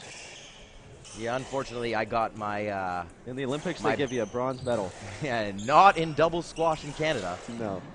A good, healthy handshake from tournament chair Pat Richardson is all I need. And a great night here at the Toronto Cricket Club. Some balls firing around the court. Robin getting the most of them. Is Scott getting bored out there? That's my question, Yeah, James. When the ball goes to the left wall so often, how do you stay composed as the right waller? Don't you get a bit anxious? You definitely do, Jeff, but, you know, you just got to stay vigilant out there. You got to stay in good position, and you got to wait for your opportunities. This is a 2-man game. And right? I guess it's all about trust, right? Oh, big time, Jeff. Trust in your partner. Trust that your partner knows where to be positionally, and know that your partner's got your back in every situation. Brinkman hits the deck from sea to sky. Or the other way around, actually. Sky to sea. You got it. Shout out to his home brewers back in BC. Are they sponsored? I mean, what is this? House Brewery? Like, I believe it's an adult beverage.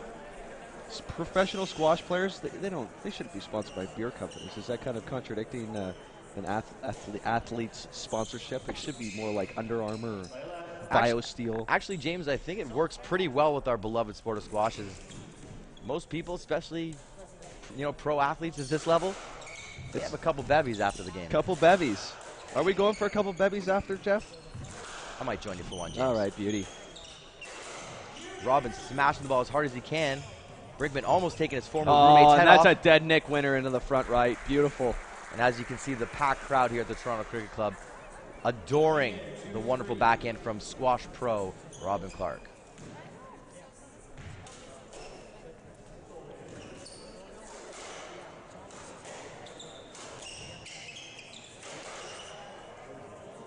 Mariani looking distraught with that. Don't think that he saw that ball. I don't think he saw that ball either, Jeff. It was just a plain cross court there.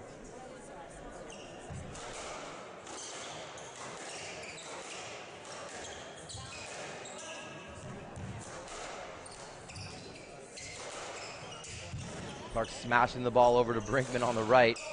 Keeping the onslaught. Mariani hitting his backhand off that back wall. Brinkman's not slotting the Brinkman yet in this 2017 championship. Moving around everywhere as fast as normal, but not able to break the Twin Towers. Again, James, you talked about it before, but the pedigree of the two gentlemen in the white on the PSA Tour has to help them out here on the doubles. Oh, 100%, Jeff. Once these guys learn the game of doubles and the positioning, they have the skills, they've got the fitness, they've got the movement. That's not an issue for these guys. And I think they've got the competition strength. They've been there just that many times before. And, a lot of times it does come down to mental toughness in this game. Who can outlast your opponent? Who can pepper your opponent enough that, they kind of just break in those crucial points? I mean, this rally has been going on for a minute. Who's going to break? And there's the a fist winner. Pump and the reverse post. Maybe this can infuse some of that fuego. What do you think about the fist pump, James? Game 2, is it the right time to do it? I love it. You know what, Jeff? I love it. Let's get some fist pumps, more fist pumps going from this team. They need to get fired up. Nothing like pumping you and your partner up just a little bit with a fist pump. Never do it on the tin, though, right? As the young kids would say today, that was lit. Lit.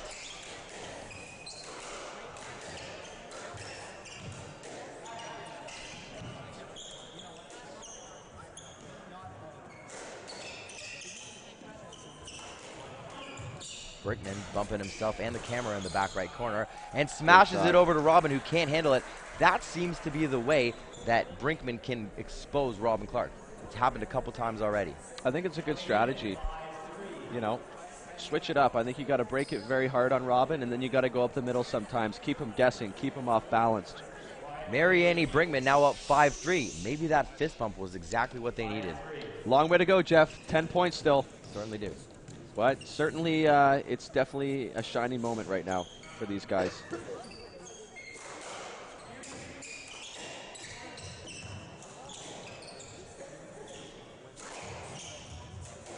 Even Brinkman there with a large opening on the right. Scott's almost playing.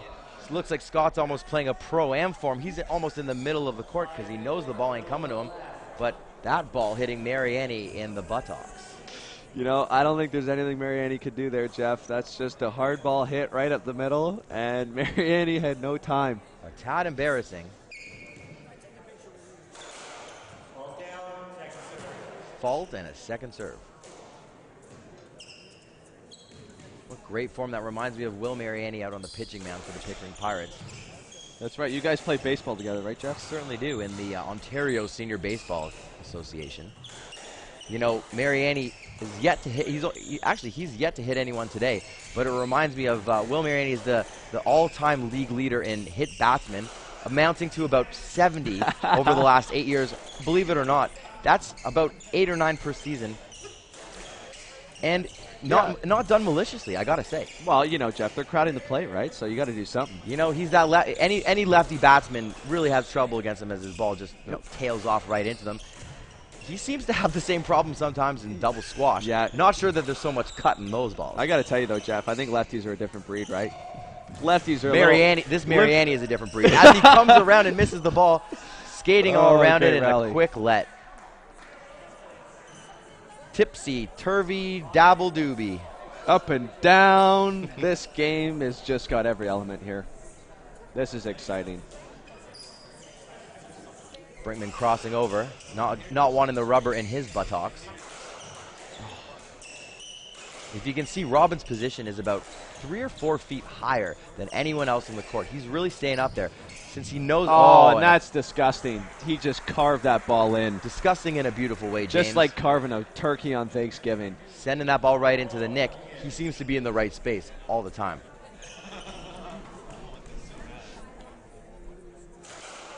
Brinkman with the...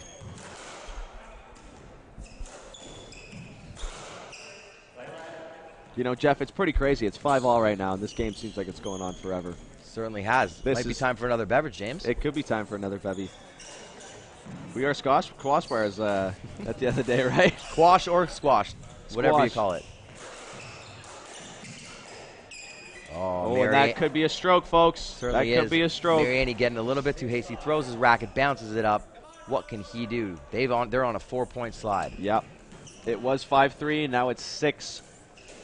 So what? My math's not great. It's a slide nonetheless. Yep, it is a slide. Oh. Arnold with a quick little drop, or boast drop, but it didn't work. I'm having a really hard time listening to Freddie Reed talk behind my shoulder. Freddie is dissecting this game right now. That being said, he did make some good commentary on the fact that Team Gray will have to calm it down, keep the ball off the tin, and be a little bit more creative. Would you say that, Jeff, this is kind of a weathering the storm kind of, play for the Gray team? Weathering something for sure. Weathering something, yeah. Oh, Arnold able to get any ball on the court, and a quick little flick. He looks unfazed by anything. Smash. Oh, man. Woo! As the crowd goes that was hammered. Wild. James, if every other ball was 200 kilometers an hour, that had to be 400. You do not want to be in front of that ball. That is 0 to 60 in 2.2 seconds, Jeff. Please don't hit me, Speed. That is a speed ball. Here we go. Robin to serve, 7-6. Arnold crossing over, not wanting the rubber in his back. Mariani with a little too hasty of a... What do we call that, uncharacteristic? That would be characteristic. That would be a characteristic? As former partner, I love the guy, but that sometimes happens. Oh, man.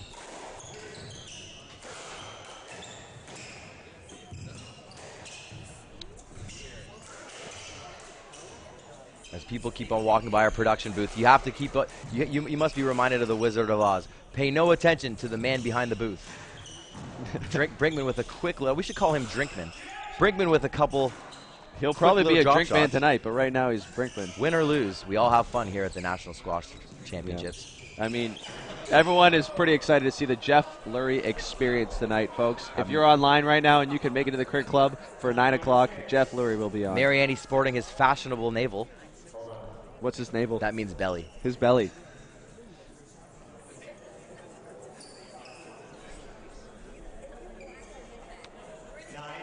9-6. If you remember, Team Gray was up by 2 or 3 points, up to 5. The tides have turned. Oh, behind the back shot from Brinkman.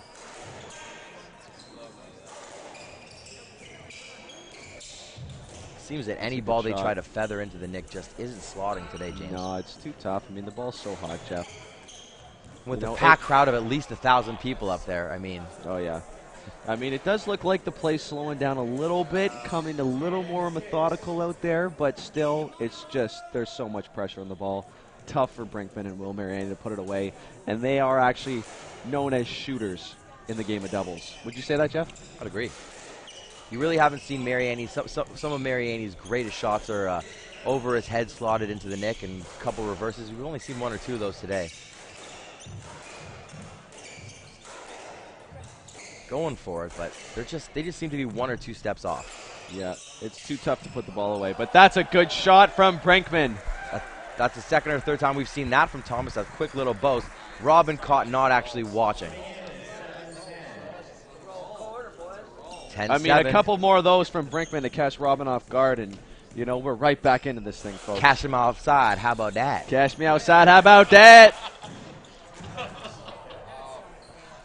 If this thing gets a little chippy, that's, you know, you never know. Now, was that ball good or bad? That looked good. Good, to bad, me, Jeff. bad, good. He got it, but it was framed. It was bad, bad, bad, but it was good. Oh, so good. Off the frame. 11-7, Clark and Arnold are up. And he went for the nick off the serve.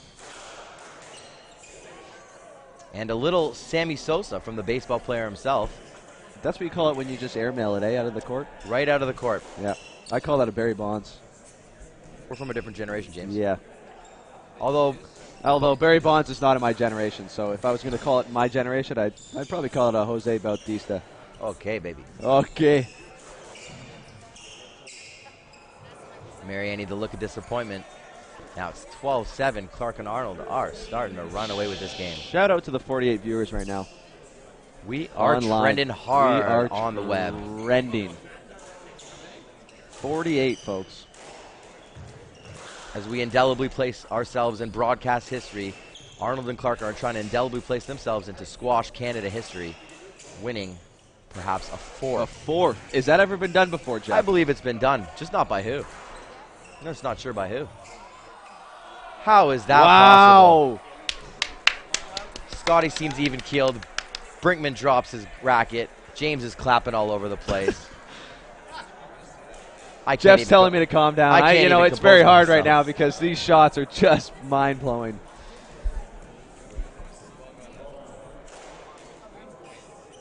To all of you at home, one big take-home is the racket preparation from the Aussie. You can see him before every shot. The guy's ready to hit any shot that comes to him. Yep. Rack it up, ready to go.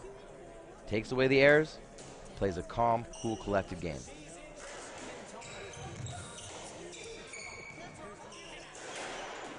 And another tin from Team Gray. It's 15-7.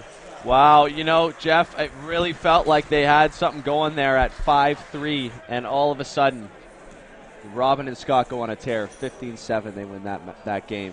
What do you think they have to do here? I don't know what they have to do, but I know that we're going to go to the little boys' room and take a little break. We'll see you all in 1 minute and 46 seconds. See ya.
Ladies and gentlemen, we're back at the 2017 Canadian Doubles Squash Championships featuring Robin Clark, Scott Arnold, Will Mariani, Thomas Brinkman. The boys in gray are down 2 to the Twin Towers in white. James, what do they got to do to get back? Jeff, I'm at a loss for words right now because Sounds like this game is at such a high pace. I don't know if these guys can come back and win this thing. You know, as some of the gentlemen that have been watching the game live and then coming over to our production booth have noticed, is that, and this might be, not to get too philosophical here, but maybe one of the biggest challenges that squash has is that on camera it just doesn't translate. I would suggest that any person who's going to watch this on the YouTube, after the match, go back and click that little settings arrow in the menu and watch it at 1.25 speed, because that's really what it feels like out on the court. What do you think about that, James? No, that's great. I mean, I agree with that. I mean, I think the viewers at home, if you've never seen squash live, now that looked like a rally of Ring Around the Will still. You've got to come and watch this stuff live because it is next level. It'll really change your perspective on squash and how physical and how demanding and how fast these guys are playing and the pace they're playing at. Speaking of pace, in slow motion, I could read Thomas's lips. Was that good? Was it good in slow motion? Certainly looked like Will had given up, meaning that was it good? As they're appealing, so the challenge system here at the Canadian Double Squash Championship, if you call a let, you must go to the main judge, and if you appeal that shot, you're going to go to the left wall or the right wall, depending on who was closer to the And if the two line judges, the right wall and the left wall, if they overturn the main judge, then that call stands. Overruled. I like this rule, Jeff, right? Because sometimes the main ref can get it wrong. So you've got two judges, unbiased views. Here it is, James. Robin stretched out like Gumby, and did he get it? Oh, run. Looks good to me. That, Stretching at will, 6'2" from Canada, Ontario. That's outside of Ottawa. If he did get it, Jeff, that would be off the frame for sure. Now, back in the day, Jeff, would you agree with the statement that you had sort of a shooter and a power player, where nowadays it seems like there's two guys that are just on court that are both power players? In the modern game of double squash, everyone's got to be good. Everyone's got to know their role. Everyone's got to hit winners. But at the same point, it's very important to be patient, and that's something that Scott and Robin do so well. Yep. And it could be their days on the Pro Tour, playing single squash. I mean, we've already talked about this and gone over it. Recently split up from their SDA relationship. Not sure why that happened. Me neither. But last year they were the 4th best team in the world, if I'm not mistaken. Wow. And Robin showing us there why he was up in the world. That is next level. That As shot. Will Mariani shows that he might next have a career in soccer, kicking that ball at will. Scotty with a hard serve to Brinkman. 3-0.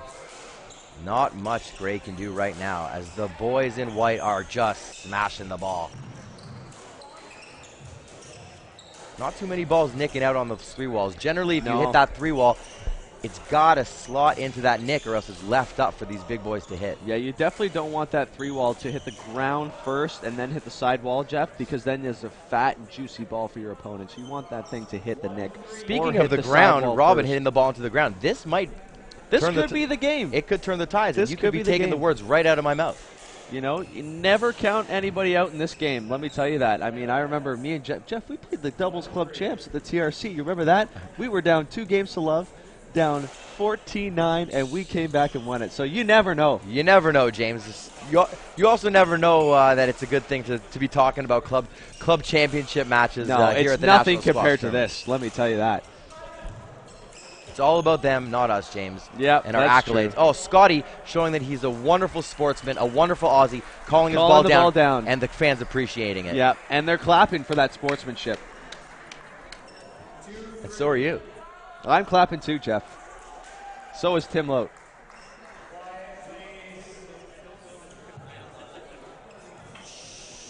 (3-2) Clark and Arnold. This is a big point.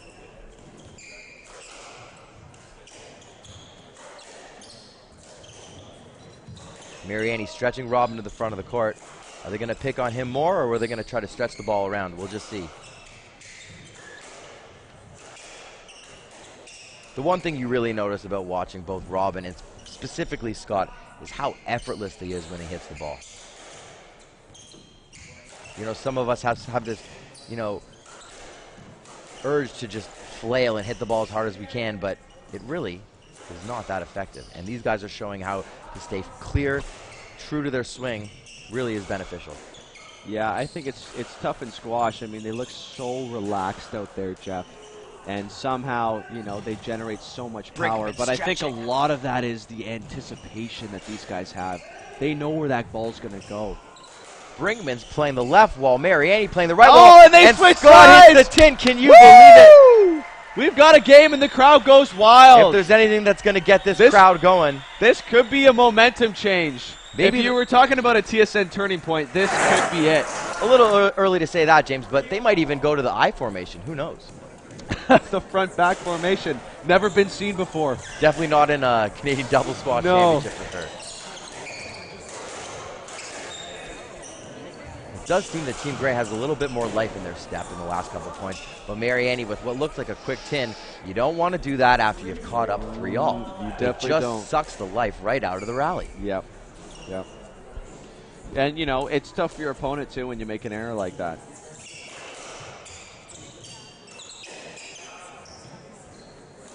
Clark traveling to the back of the court, north to south to east to west. These guys are all over the place. Mariani smashing the ball. Mariani's on Brinkman's side there, hitting that forehand. Oh, wall.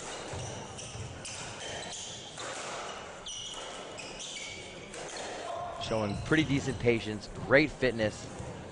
This is a great finals, gentlemen and ladies.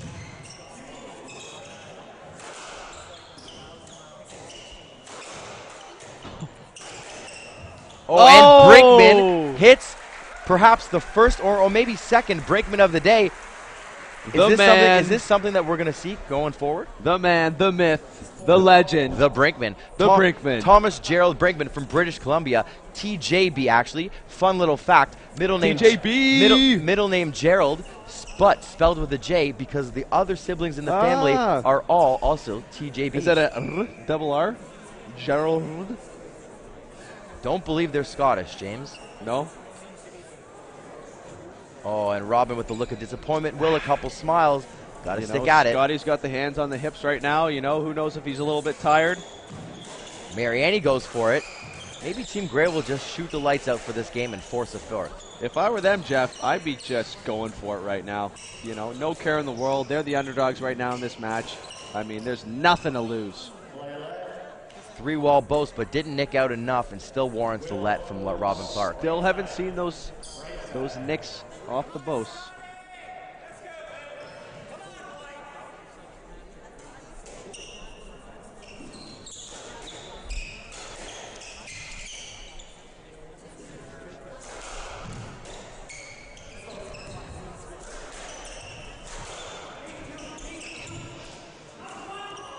Mariani with a quick little trickle drop in the front of the court. Seems to be floating around there, waiting for a ball to pounce on.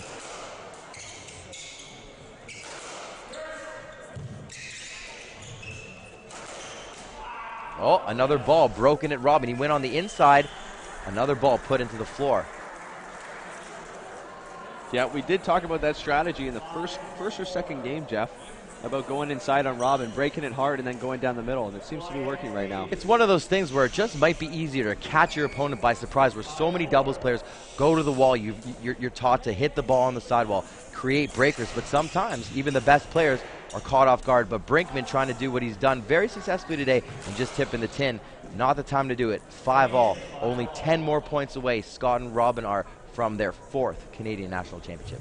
Yeah, he's going for more of a hero shot there, Jeff. You know, you're kind of a hero or a zero if you go for that shot. If you miss it, it's too bad. But he's going for high-risk shots. But it seems like that's what they got to do right now to win this championship. Hero or zero, who will it be?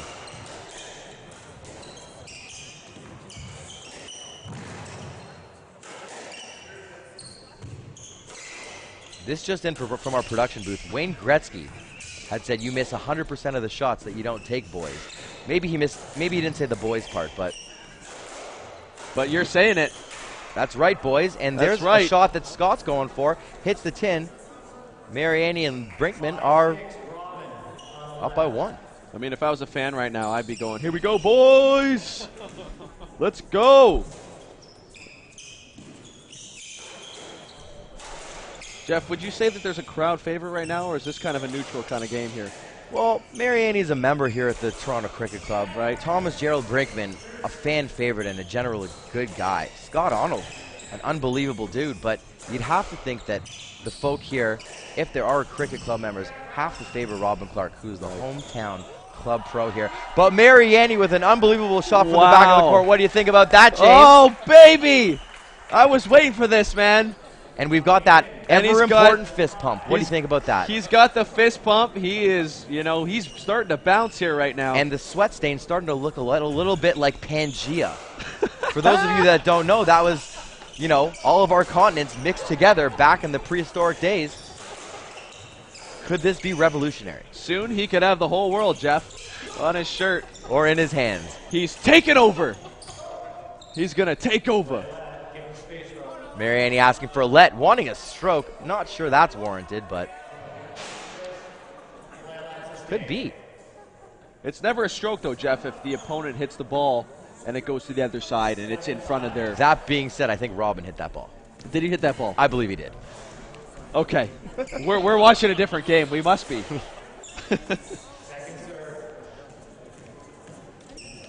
Mary Annie Brinkman up 7-5. Let's hope they can force a fourth and entertain this crowd for just a little bit more. It seems like we're back in the second game here, Jeff, and we're up 5-3. Can they hold on? That is the question. Leads are hard to keep when you have such amazing talents, and you have 4 shots like that with Will in his head, clearly knowing that Robin was on his tail.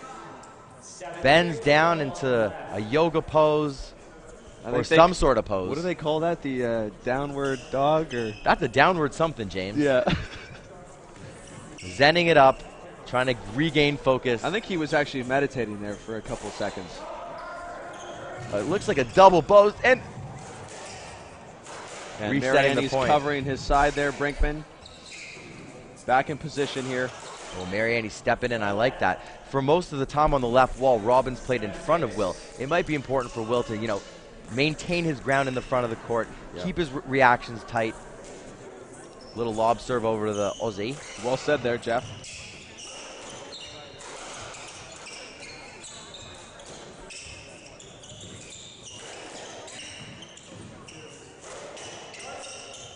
Little around the world from Robin. They're definitely keeping their focus there on the left wall.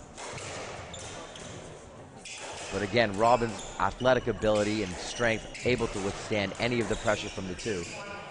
As Scott goes off the back wall and hits a back wall boast. Will hits the 10. Oh, Not what you got to do. Thomas hangs his head in disappointment. What do you think he's thinking about his partner at this point? Jeff, the opportunity was there. Just couldn't grasp it on that shot. Mary Annie keeping positive body language, tapping his racket back and forth. It's 7-all. You can hear a pin drop in the crowd. This is the type of squash you expect in the finals of the national championship. Arnold clearing to the right. Looks like Thomas is just being a backboard right now, just keeping the ball alive here. It'll be great. It'll be interesting to see if he can open up some of those TJ Brinkman.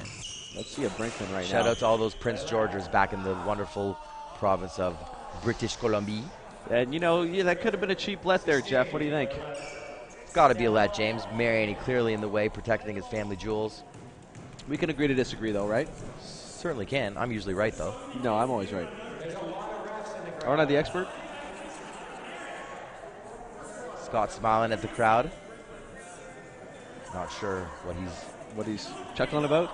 Stammering on over there. He's kind of going, "We got this now." Hard serve over to Mary Annie. And another let. Mary Annie questioning why. I wouldn't get involved with the refs at this point. Would you, James? That could be questionable, Jeff, because Mary Annie looked like he was out of the way there on the left side. Oh, looks like we're at a discotheque.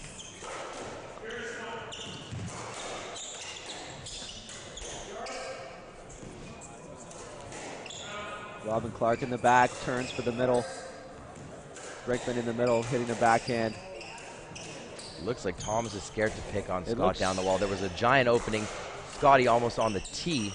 And Brinkman unable to put that ball right down the wall on the right side. And what a get by Robin there. Sticking to the game plan. Hit to Clarkey. Clarkey, the proud new owner. Shot there. Clarkey, the proud new owner of a beautiful dog. Looks like his fitness has been put to the test, and he's able to withstand all that pressure. Maybe all those walks with Doggy has kept him fit for this event.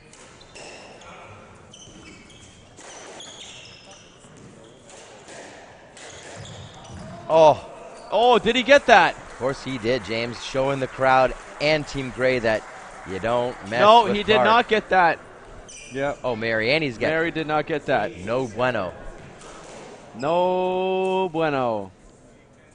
Great shot by Robin. Clark with some great composure up on the left wall. Mariani cleaning off his glasses. 8-7 here. Scott Arnold serving from the left side. These are tense moments. Coming down to the wire. You were talking about it before, James, but if there was going to be a turning point, it would have to be pretty soon. Yep.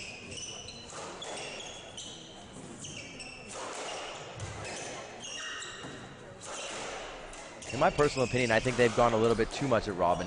He's clearly able to withstand all the pressure, and they're not opening up the whole court. Doubles is a team game, and when you're playing one-sided, sometimes you get into matches like this.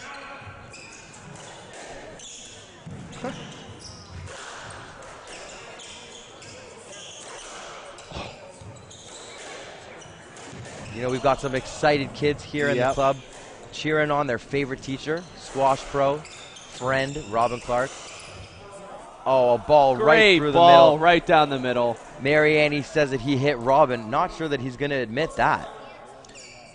Oh, it looks like he did. He kind of grazed his arm there, Jeff, as he was going through to the ball. Mariani asking the ref to ask Robin if his shirt was hit. Here in the production booth, it looks like he was hit. And I think Will's going to take this all the way. You know, he's going to really challenge this call. From the sounds of it and the applause in the crowd, it looks like Robin's done the good deed, the mensch thing to do, and said, hey, he did hit me. Let's play a let. He's a good fellow, though. Certainly is. He's a great guy. Let's sustain. A clap from me good in the let. booth. Great Will's pretty happy about that. You know, you got to applaud that. A national championship on the line. 8-7 in the third. He's a gentleman. A gentleman. Mariani pounding the ball down the wall. Wants a let. He might have had a stroke if he asked for it early. Certainly just a let. Yeah, it's tough to get a stroke when he's on the wall like that, but yeah, that's, ooh.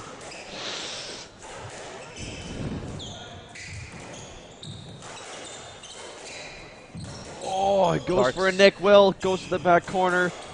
Hard drive. Nothing seems to be able to be blown by Clark over on the right. Oh, beautiful. And there it is. Thomas Gerald Brinkman starting to open up the court. Maybe they've been pushing Scott to the left of the court for so long in order to open it up just in time. This could be good, Jeff. I mean, they're isolating Scott here, and then all of a sudden, Thomas gets a big ball, big juicy ball there, and he puts it away. And Scott looks in disbelief. How did that happen? Nothing like keeping someone cold for a while and then rearing the turbines right in their direction. Just ripping a forehand. And they're scrambling.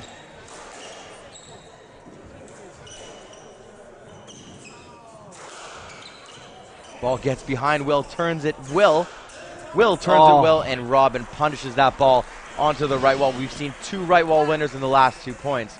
Some unbelievable squash. Fantastic balance. Almost ballet-esque, wouldn't you say, James? Yeah, he could be a ballet dancer. In a past life. In a second life there, Jeff. Good leave there. Brinkman unable to actually break the ball too often, and I think that's starting to wear down and open up the court for Robin. Couple behind the back shots. Scotty's taking over. Looks like a stroke to me. What do you think, James? You know, the crowd goes wild of that behind the back, but wow, couldn't you believe that? That is some skill right there, but it looks like Scotty hits it right back to himself and right into a stroke. We'll see what the call is. We don't know yet, but what happened there? There was a stroke. Clark and Arnold 9, Mariani Brinkman 9. This is a big point.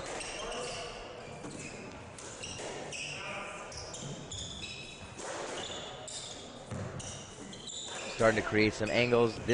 You can tell that the players know the importance of this point. They're kind of taking it a little easy, and Brinkman tries the Brinkman, unable to execute. 10-9 Arnold Clark, only 5 points away from their 4th national championship. I don't mind that shot though, Jeff. I mean, he's really going for it. That's right in his bread and butter. That's in his wheelhouse. You got to do it. Wheelhouse, bread and butter, whatever you say, you got to hit it and you got to execute if you want to win a national championship. That just was not executed. That's a tough ball in the back. Great get. Oh. And Robin makes the error. Unbelievable. They had both great players at the back of the court. Robin had an open front court on both sides. Hits the tin. Yeah. Tit for tat. Sometimes, Jeff, in those positions when you're at front and you got your opponents behind you, you get a little nervous and a little tense. You try to do too much with it. And we'll see what that does for our good friend Ozzy Scott over there, as he looked a little disappointed in Robin for hitting that shot. Yeah. Mariani stretching to see if he can get every ball. Opening up that right wall again. And that's off the back glass. Brinkman's ripping it from the front. Rip, rip, rip. Maybe too many rips, James. Just, he's hitting it hard, man. Putting pressure. And that hits the tin. Mariani cheers on the tin. Scotty with a little cheeky smile. I don't think he likes that. He does not like that. We have some life in Gray. Gray has some life. They need 4 more points. 11-10. Mariani and Brinkman. The crowd. Silent. Look at that racket skill. Even when he's not playing the game, the guy has amazing racket skills. Oh. Tight ball. This could be tough. Mariani throwing his hands up, not liking what he did. Looks like Brinkman nudged Scotty. He's going to call let. It's great to see such great friends on the court with such chivalrous actions, Squash is, most people in squash are good guys, right, Jeff? You hope so. Everyone's friends. Until they don't call a ball down. Yeah, that's right. That's how friends are lost. But then that's when you just catch them outside, right? Catch them outside. How about that? Couple round the worlds. It's 11-10, Mariani Brinkman. And Robin that's a whiff! Whiffs on the ball. They think the ball's broken. The protocol here is to pick the ball up right away, hand it to the referee. The referee is the only person that can check to see if the ball's broken. Yeah, and he's going to use his thumb and going to see if there's a crack in that ball. You know what? I'm surprised, Jeff. These guys have been hitting the ball so hard. I'm surprised the ball isn't broken yet. We'll see what happens here. Mariani's sweat stain now a peninsula. It looks like an iceberg upside down. Or a little bit of Florida down there. Could be the Florida. Heading down south. How about that? I love Florida.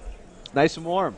Golfing. Certainly is. That's where we want to be right now. Just before this tournament, actually, Will Mariani took a little staycation, or not, pardon me. Staycation? Well, staycation at What's that mean? At his family's place down in Florida. He wasn't playing too much squash, but he was able to relax, get that Zen attitude, come back to Toronto, and make it to the finals. And he's been working on that squat, right? That Zen squat, which we saw earlier in the match here. Been practicing a whole lot of squats. 12-10, Mariani Brinkman.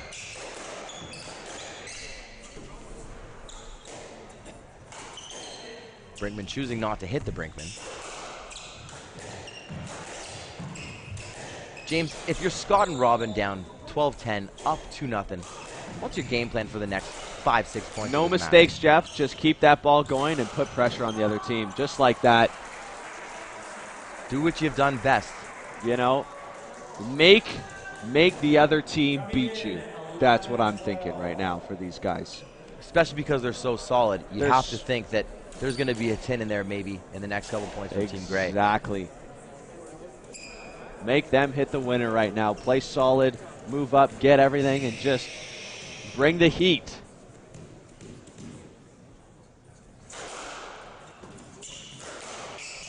Good shot by Will. Goes for the bow. Almost just it out on the left wall. Good hard ball by Scotty. Ball almost nicked, but Brinkman with his racket ready, always able to pick that ball up. Who's going to be creative, or who's going to be the first one to make an error? We'll see.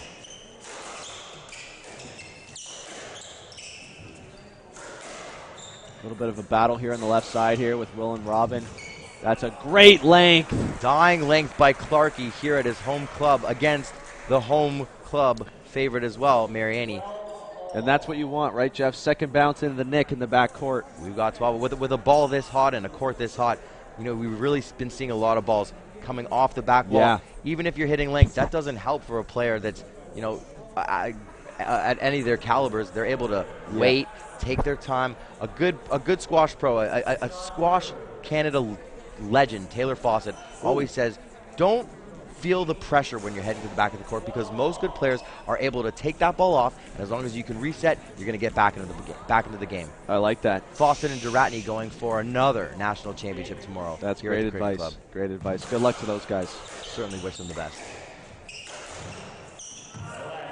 And that could be a let there, Jeff. A let here, a let there. We're still at 12 And all. it is deadlocked at 12 all right now. You know, you got to love it. 3 more points to one team, and we're going 4. 3 more points to the other team, and they've 4 national championship, James. This is unbelievable. This is the beauty.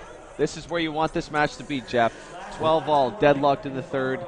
If whoever gets this game, I mean, if Ray gets this game, anything can happen after that. This is exciting squash. From October to April, this is what we wait for. Yeah. The crowd's silent.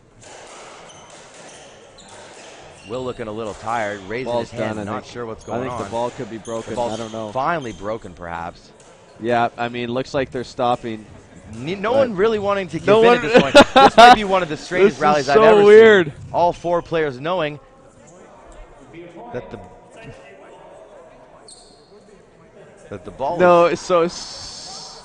The ball is likely broken at this point. Yeah, it's definitely broken. You know, I've never seen 4 players play on in that respect for so long when they all know the ball's broken. But this just shows how important a national championship is. You don't want to give anything away. Just the chance that it might not be broken. I've been there before. But has a ball ever, in your experience, Jeff, playing, has the ball ever stopped and slowed down like that, not been broken? Absolutely. And really? I've been at the bottom end of that stick, as it were. So you don't want to quit on that ball, No, right? sir. You want to win that rally and then make sure, that you don't lose that point because the ball's not broken. That's it. And we have a new ball. This, Jeff, I've played many matches here, and I'm sure you have as well. This makes a bit of a difference, right? A new ball will change the dynamic of the game. New ball makes the game a lot different. The ball's going to skid a lot more. Yep. The ball could be fast. You know, it takes a couple rallies to really get that brand new sheen off the ball and kind of make it play properly. So unless these guys all hit the ball and really, really warm it up, expect in the first couple points of the next few for them really to go for it, because the ball's going to skid. It's a great opportunity to hit a winner. That being said, it's 12 all, and you don't want to make an error. Right. And I think squash is a field game as well. Once you bring a new ball in the game, the pace is going to, I think in my experience, it's going to be a little faster, right, with a new ball. Certainly will be. Yeah. So they've got to adjust to the tempo of this ball and how fast this is going to hit off the wall and their reaction time. You got to make that ball your own. So I'm gonna say that we're gonna see some rallies here, Jeff, that are gonna be not as much attacking, but going to be a lot of length shots just to get a good feel of the ball here. I'm going to counter you, James. I think Team Gray is going to go for it. Here's see. Their opportunity. Here's their new ball. If they're going to get back into this match, this is their chance. Yeah, I like it. Otherwise, it's to the bar for Team White to celebrate their 4th national championship. Number 4. And this would be number 2 for Will and Thomas. Yeah, they both won national championships, not with one another. Will Mariani championing the Canadian Doubles Championships once with Ian Power, brother of famous squash player Jonathan Power, and Thomas Brinkman also winning national champions here on this court against Will and Ian. Who did he play with? With the legend, Gary Waite. Oh, wow. That was one heck of a year. It was the young man being tutored by the not-so-young man. Yep. The Gary mentor Waite. And the mentee, as it is. Mentee. Arnold with the serve, trying to catch a quick nick. How about that?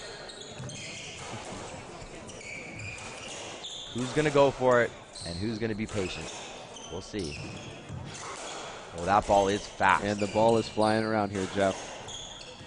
No longer needing to put it in YouTube onto 1.25 times squash. You can really get a feeling of how fast this game is right now. That's a good ball there. Scotty off the back glass. Great get. I'd say Will winds up. I'd say the person to win this point, the team to win this point, will win the match. Are you calling that, Jeff? Yep. Or at least this game. We're not seeing too many shots here.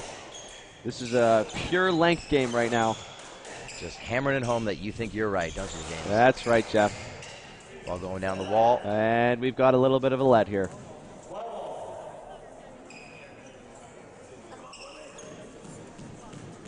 Scotty, will he go for the hard serve again? I'd say yes, he will. Boom! Lighting up the internet on Fuego. Mariani goes for it. Oh! The winner and the fist pump. Come on! You've got to think that this is the right type of energy going into 13-12. And I'm pumped up for Mariani right now. To my people out there, that's what we call chutzpah.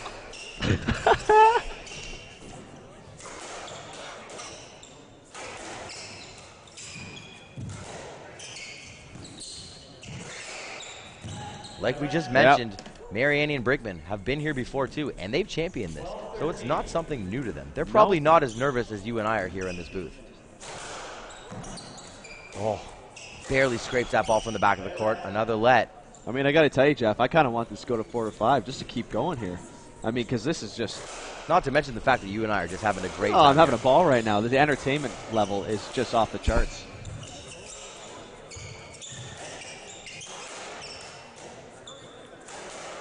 Hammering the ball. That's another one of those moments where you might not want to hit the ball so hard.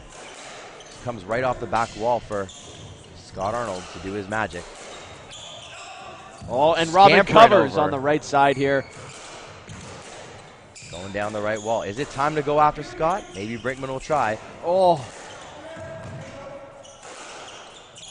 Oh, and baby! It hits Robin.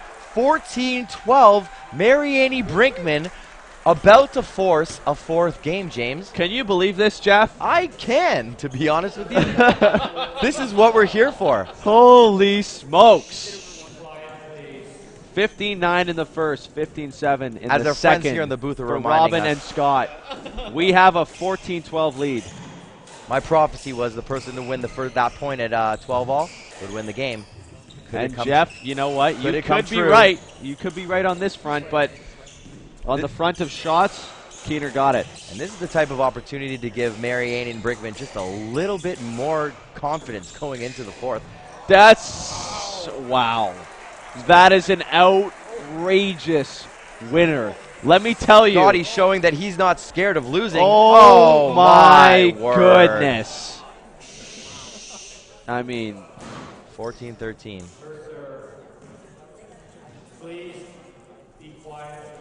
Some ruffians in the crowd making some... Just so gutsy. So gutsy. Mariani being a good sport too, clapping for the amazing shot. Gets down on his knees. Begging please. Brinkman, folks, pulls up for a let. Look at that slide across with those 14-13. neoprene knee bands. It could be for sliding, Jeff. It might be, not just I don't know style. if his knees are really injured. I mean, I think it's just a sliding. It Mariani, just adds another dimension to his game. Coming off of a meniscus surgery last year, he's been just fine this year. Actually, Brinkman and Mariani doing quite well on the SDA Pro Tour, surprising some big upsets down south. Can they do it here? Mariani clapping for the tin. What happened there, Jeff? I didn't see that. Did he hit Scotty? Robin can't believe Did he hit what's Scotty? happened.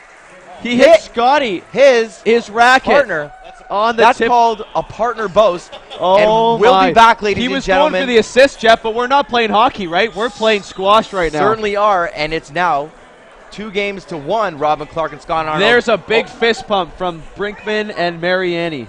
Going to the fourth, ladies and gentlemen. Will Mariani, Thomas Brinkman will be serving against Robin Clark and Scott Arnold at the 2017 Canadian Double Squash Championship Men's Open Finals, brought to you by Slate Music, Ridley Windows and Doors. I'm Jeff Lurie. James King. We'll be back with you. We'll be back in 1 minute.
Ladies and gentlemen, we're back at the 2017 Canadian Double Squash Championships Men's Open Final. Robin Clark and Scott Arnold up 2-1 against Will Mariani and Thomas Brinkman. This only reminds me a little bit of Rocky IV. When Ivan Drago finally bled, he was down for the count. Is this going to be one of those moments? Scott and Robin finally bleeding. Are they going to bleed out or be able to put some salt on that wound, lick it up, and take the fourth game? What do you think, James? Da-dun-dun, da-dun-dun, da-dun-dun, da-dun-dun. I guess you're thinking that they're going the way of Rocky. So we're going Rocky. We're going to 5, Jeff. I'm calling it right now. I think the first 5 points of this game will really show what Scott and Robin we've got, what Will and Thomas we've got. Quickly showing that they're hammering the ball to Brinkman. Yep. Misses the ball, 1-0, Robin and Scott. They need to get off to a good start here, Gray. If they don't, Jeff, it's not looking too pretty. See what happens here. Good serve.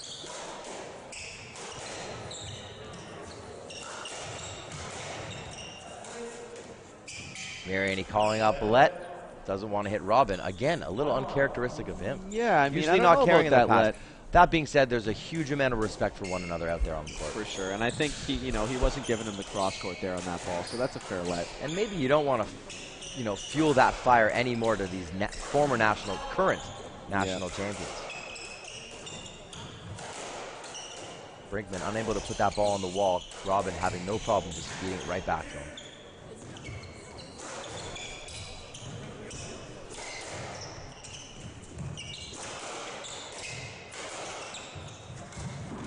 Oh, great get by Will. Thomas covering front left. Mariani down on the ground, hoping he's okay.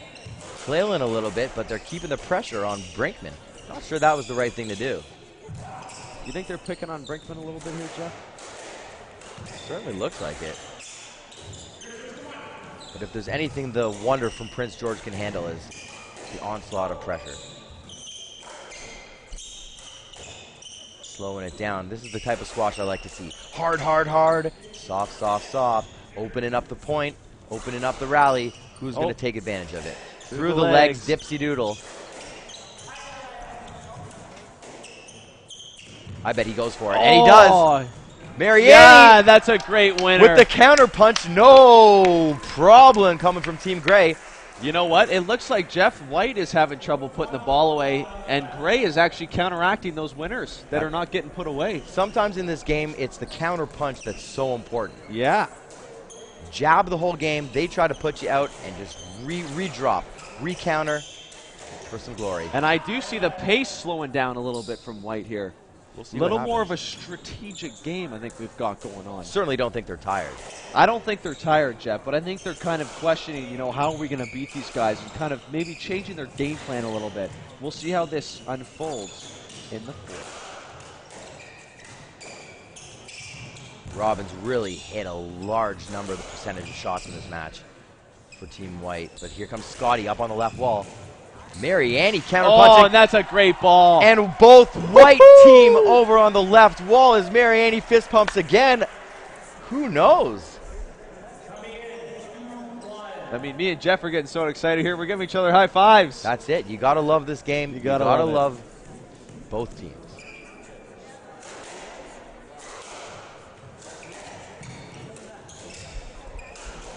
The shovel lob from Robin. I like that one. It's pretty stylish.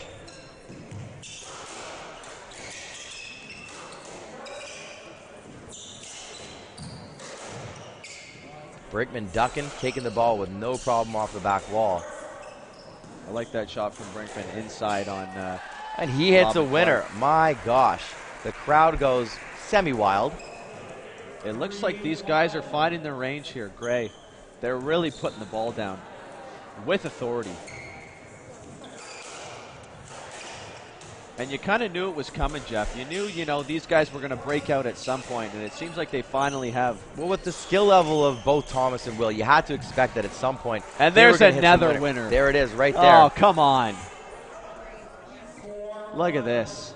I take back what I said about Mariani's backhand. Or maybe I don't. It's unorthodox. But it's yeah, oh yeah. Oh yeah. Mariani maybe getting a little overzealous trying to cover both sides of the court. We saw how well that worked for Scott a couple points ago. Yeah. I love when you agree with me, James. I always agree with you, Jeff. Mariani tries the same shot, not going to work 2 times in a row against these fine. Believe it or not, you were my coach. That is true, James.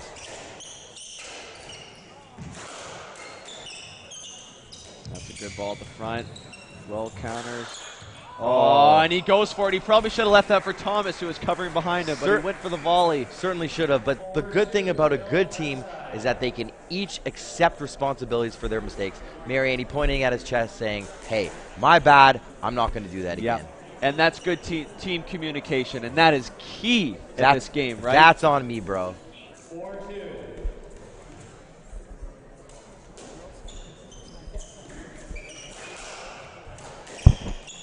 We're at 4-2 Mariani Brinkman. Trying to charge themselves up and bring this game up to a the fifth. middle. Calls a let. You know, Jeff, it's good to have a short memory in squash sometimes because, you know, you want to forget those points that just get you so frustrated and riled up. You got to move on from them and just get on to the next point. I agree with you wholeheartedly, James. We're at 4-2 still after a quick little let. Oh, and looks like Will kind of stumbled there to the front. Did Scotty hit a winner here? Oh, that was down. Scott unable to hit a winner. Looks like he's maybe a little bit phased from being phased out so much in this rally. I think they gave a lot in that third game to win it, Jeff, and I think not winning that game really was a blow to their stamina and their confidence level. You know, despite them being such a great team, you have to think that perhaps the fact that they haven't played any SDA events together this year might factor into their kind of digging deep into this match. Just uncharted territory this year. Yeah. I know Scott's been playing the doubles tour, but I don't think Robin has as much. I know he's playing a bunch of doubles, league doubles, but is he playing that top-level doubles with Scott? Brinkman with the No. 10. He's not, and again, that's a big thing. 3-5 coming in. This is a big point here. Clark and Arnold serving 3-5. One of those things, one of those small little intricacies about squash, there's a huge difference for me between 6-3 and 5-4. We'll see who can win this point. Oh, and Arnold taking over, smashing that ball down. Not even smashing it. It's that clean, clear, slice and butter Aussie forehand that he's got, and boy, oh boy, is that pretty. Hardly any effort. His eyes on the ball, racket ready. He could probably do that 99 times out of 100. Yeah, and that's that racket prep we've been talking about, Jeff, this whole Tell the game. kids that at home. We do. Get your racket up and watch the ball, and good things will happen. All you kids that are watching, you should probably go to bed soon, but if you're watching this, get your racket up. And get to bed. And get to bed. Oh, and Brinkman, amazing shot, as he's now hit 4 or 5 of those bows today. I think it's just so, catch Jeff. Robin off guard. You have to wonder, maybe we'll look at it at tape later when we're now analyzing this match, but maybe Robin's not using his whole eye, all of his eyes to watch the point. Maybe he's using too much of his peripheral. Something that, just kind of sneaking it out of the side of his eyes. You got to turn your head. The second you turn your head, it helps your shoulders follow the ball, and you're already on your way to where that ball is going to go. As much as that's a low percentage shot from Brinkman, he's hit it probably 5 times and missed it once. So I don't mind that shot, right? That's really working for him. That percentage, pardon the pun, has taken them from sea to sky. And you were saying this is a good position for these guys. 6-5. They got a 1-point lead. Quarter way through the game here. Brinkman still staying away from the good old TJB cross-court nick. Great breaker by Robin. Brinkman able to manage the pressure. Tries the Brinkman, tips the tin, 6-all. And that's a frustrating winner for Brinkman. He's got to go, I had that, He was going for the low kill in the front. Not a bad shot because he had Robin back in the back of the court there. 6-all. Wayne Gretzky. 100% of the time. James, they know it. Wayne Gretzky. Everybody knows it. Speaking of Wayne Gretzky, though, and of course that comment from before, you miss 100% of the shots that you don't actually take. one of the things that Wayne Gretzky had so well wasn't just his ability to score, wasn't just his ability to assist, but it was his rink sense, his ice sense of being able to know where the puck was, know where his teammates were. Who do you think on this court has the best court sense? Doesn't necessarily mean is the best player, but has the best wherewithal of, you know, where things are going. Certainly Mariani not using his smarts there, trying to hastily take a shot into the tin. Clark and Arnold are now up. That's a tough question there, Jeff. But now that you laid it on me, I've got to go with Scott Arnold because he's played and he's playing that high-level doubles right now where he's seen a pace of doubles that's so high. He's seen the angles. He's playing so much that when you've played at that high level for so often, you're able to, you know, slow the game down in a sense. Agreed. Right? And really be able to anticipate because you've seen the best players play. You've seen the best shots from the best players. He's playing Damian Mudge and is Damian Mudge in the tour right now? Certainly is. James. Yeah, He's right. playing with Monik Mathur from India. There you go. And those guys are number one. Damian Mudge has won, you know, the world's I don't know how many times. Multiple times. But he's playing against those guys, right? Those veterans of the game. And it's got to make you better. It's throwing out another Taylor Fawcett quote is when you're playing this game, you want to be seeing a big ball. If it's coming at you like a little marble, you're not going to be able to slot that into the nick. It looks like on that last point, Robin might have been seeing the teeny tiny marble. We'll see if he can get back to that beach ball type of mentality where he, you know, any ball could be slotted in there. But I like it. I haven't seen him go for that cross-court nick in the last couple points, and that, you know, he relied on in the beginning of the match. Thomas questioning one of the gets, putting his hand up, and that could be a nick. Mariani on it though. Good pickup. And what happened there? Looks like Mariani missed that ball, but they're going to appeal one of the gets. What a great get by Mariani up in the front. Trying to go short here. Can't leave that up for Scott though. Oh, unable to react just in time. It looked like he was fist pumping Jeff, but he was actually just angry. That was a shucks An type of thing. like fist pump. As the cricket club, certainly cricket club towel that has been ripped, shakes up and down on his head. I think it's a good look. He looks great. Keeps the sweat out of the eyes, Jeff. He's got the long hair and the long flow. Certainly a one for his own style on the court. I'm surprised he didn't break out the toque to warm up. Another bad mistake for Mariani. They're now at 10-7. Scott and Robin now 5 points away from their 4th national championship. And we've said this before, but what does it take for Team Gray to get back into this? 3 more points. 3 more points. Tie it up. It's 1 point at a time, Jeff. Certainly Don't look at the end goal right now. 1 point at a time. Play every point tough. You need to grind it out. And there's a Brinkman. There is a shot. A Brinkman of sorts as he goes up in the air and hits a wonderful reverse nick. Scott not even able to move to the ball. And I know you like this, Jeff. You were saying go for it, right? You got to go for it. You think they got to go for it right now? You got to go for it. Mariani asking for a let there. Scott and Robin saying, no, I don't think that's a let. Come on, mate. Appealing over, and it's a no let. Mariani's not going to like this. Is he going to open the door? I wonder.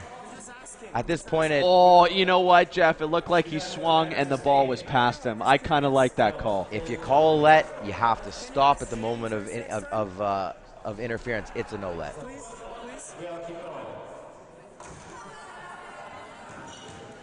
10-8. 11-8. Sorry, correction. Clark and Arnold now 4 points away from their 4th national championship.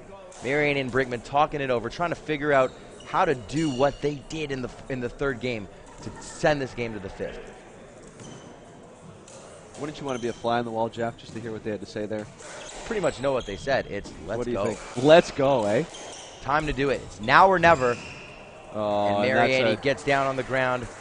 That's a tough stretch from Will. You have to feel the ball there. You have to feel that they're probably feeling a little bit down right now. Might take a miracle to take this one in as Mariani's hitting the stomach by the ball.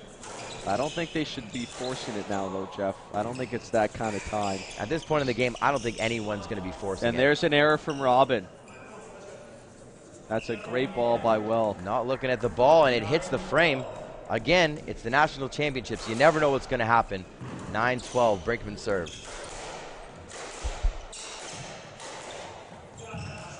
And Robin doing what he's been able to do all day is take that ball and put Mariani under pressure. Stretching him at will. We're at 13-9. Pardon the pun. Stretching Will at will. Will Brinkman go for it? Yeah. For those of you that didn't get my on-par humor.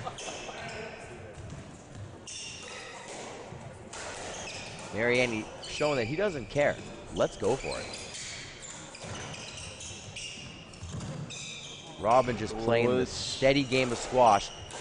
You know, I don't think Team White's really going to go for a big shot in the next couple points. They know they're in the driver's seat. They're the Mack truck going down the freeway, and Team Gray is the little Volkswagen Beetle that's about to get smushed. Yeah, but I'm telling you, Jeff, they need to turn into a Lamborghini right now if they want to win this baby. Zoom past the big Mack truck. They need to get a V12 engine in them right now, Jeff, and just explode here in the last few points here to get this game. That is a great winner into the front right from Scott Arnold. Beautiful boast into the dead Nick. We haven't seen many of those tonight. Certainly not, as Mariani streaks the floor and shows his disappointment, perhaps knowing that it's almost over.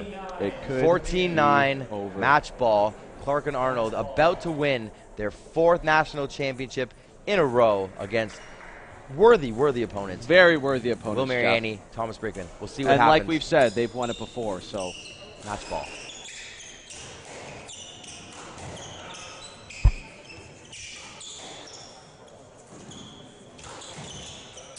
Got to be patient. You do not want to hit the tin on match ball. Working the rally here. Brinkman takes it in the middle of the court. If I was a betting man, I'd say that Clarkie's going to hit a winner to champion this team for the 4th time in 4 years. I think Will's hitting the winner in this rally, Jeff. Let's see this. I want to see them get the 10 here. Make it interesting for the fans. Not to show bias, but I hope you're right, James. Let's go. There's a good boast. Brinkman getting down to the ground. Brinkman with a good volley. A great squash we have here at the Cricket Club. 2017 Canadian Double Squash Championships. For all the glory of our national championship. Yes, there it is! You were right, James. Mariani with the shovel boast. And it seems like I've called the winner from Mariani. We are at 14-10. Now things get interesting here. 14-10. It's tough to do. Don't count him out. Before. Don't count him out, Jeff. Don't count him out, James. Certainly is hard to win 5 points in a row against the Twin Towers. Definitely.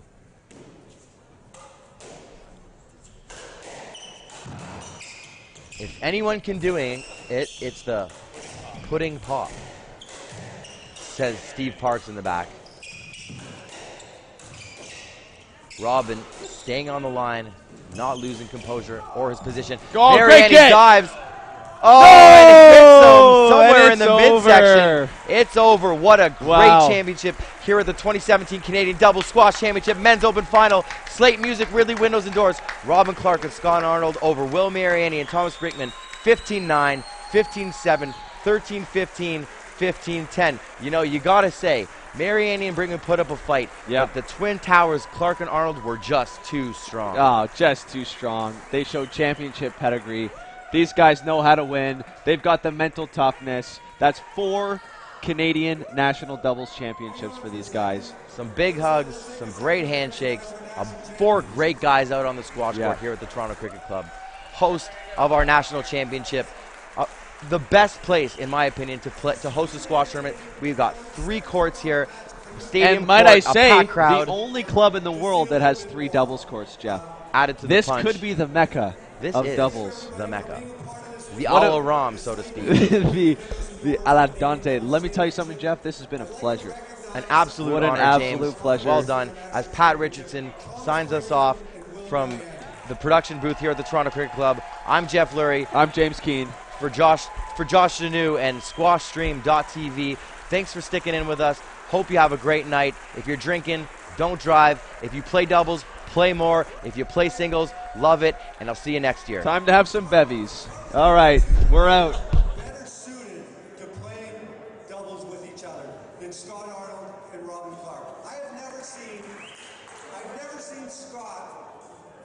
not be a great player. Now, Robin, I do remember that match, the first time you ever played the Canadian doubles, where you had that conference with your partner and then you switch walls. And I gotta say, whenever a match is going a little poorly, when you switch partners, it's hard to, it's like pulling the goalie. Usually doesn't go well. But I'd like to recognize our national champions, Robin Clark and Scott Arnold. Now, in addition to winning our national championship, and winning a pair of Raptor tickets so they can spend some more time together, they've also won $2,000.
I love how I command so much respect here. It's so great.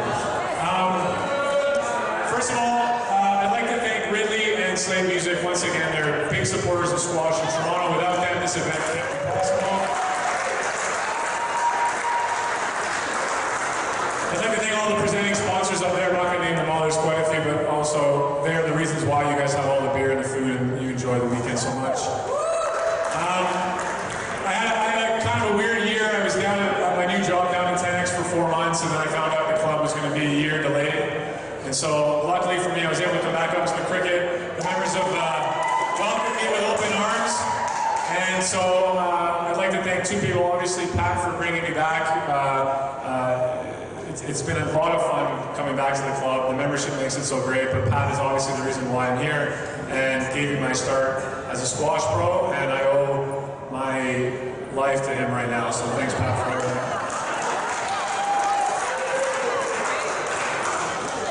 I went from having nothing to having a little bit of something, so I'm pretty happy about that.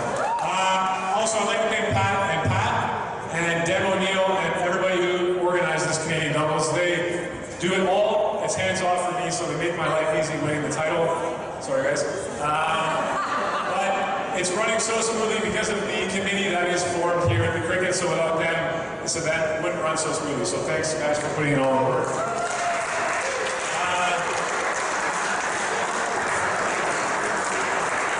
Thanks to my partner, Scott, for coming back and playing with me for Nationals. I was a little worried there for a second when he decided to stick with me. And obviously, my wife over there is in the crowd. I love my wife, so let's say Laura over there. Thanks, guys. Thanks for coming out. Let's have a nice party. Let's drink some beer.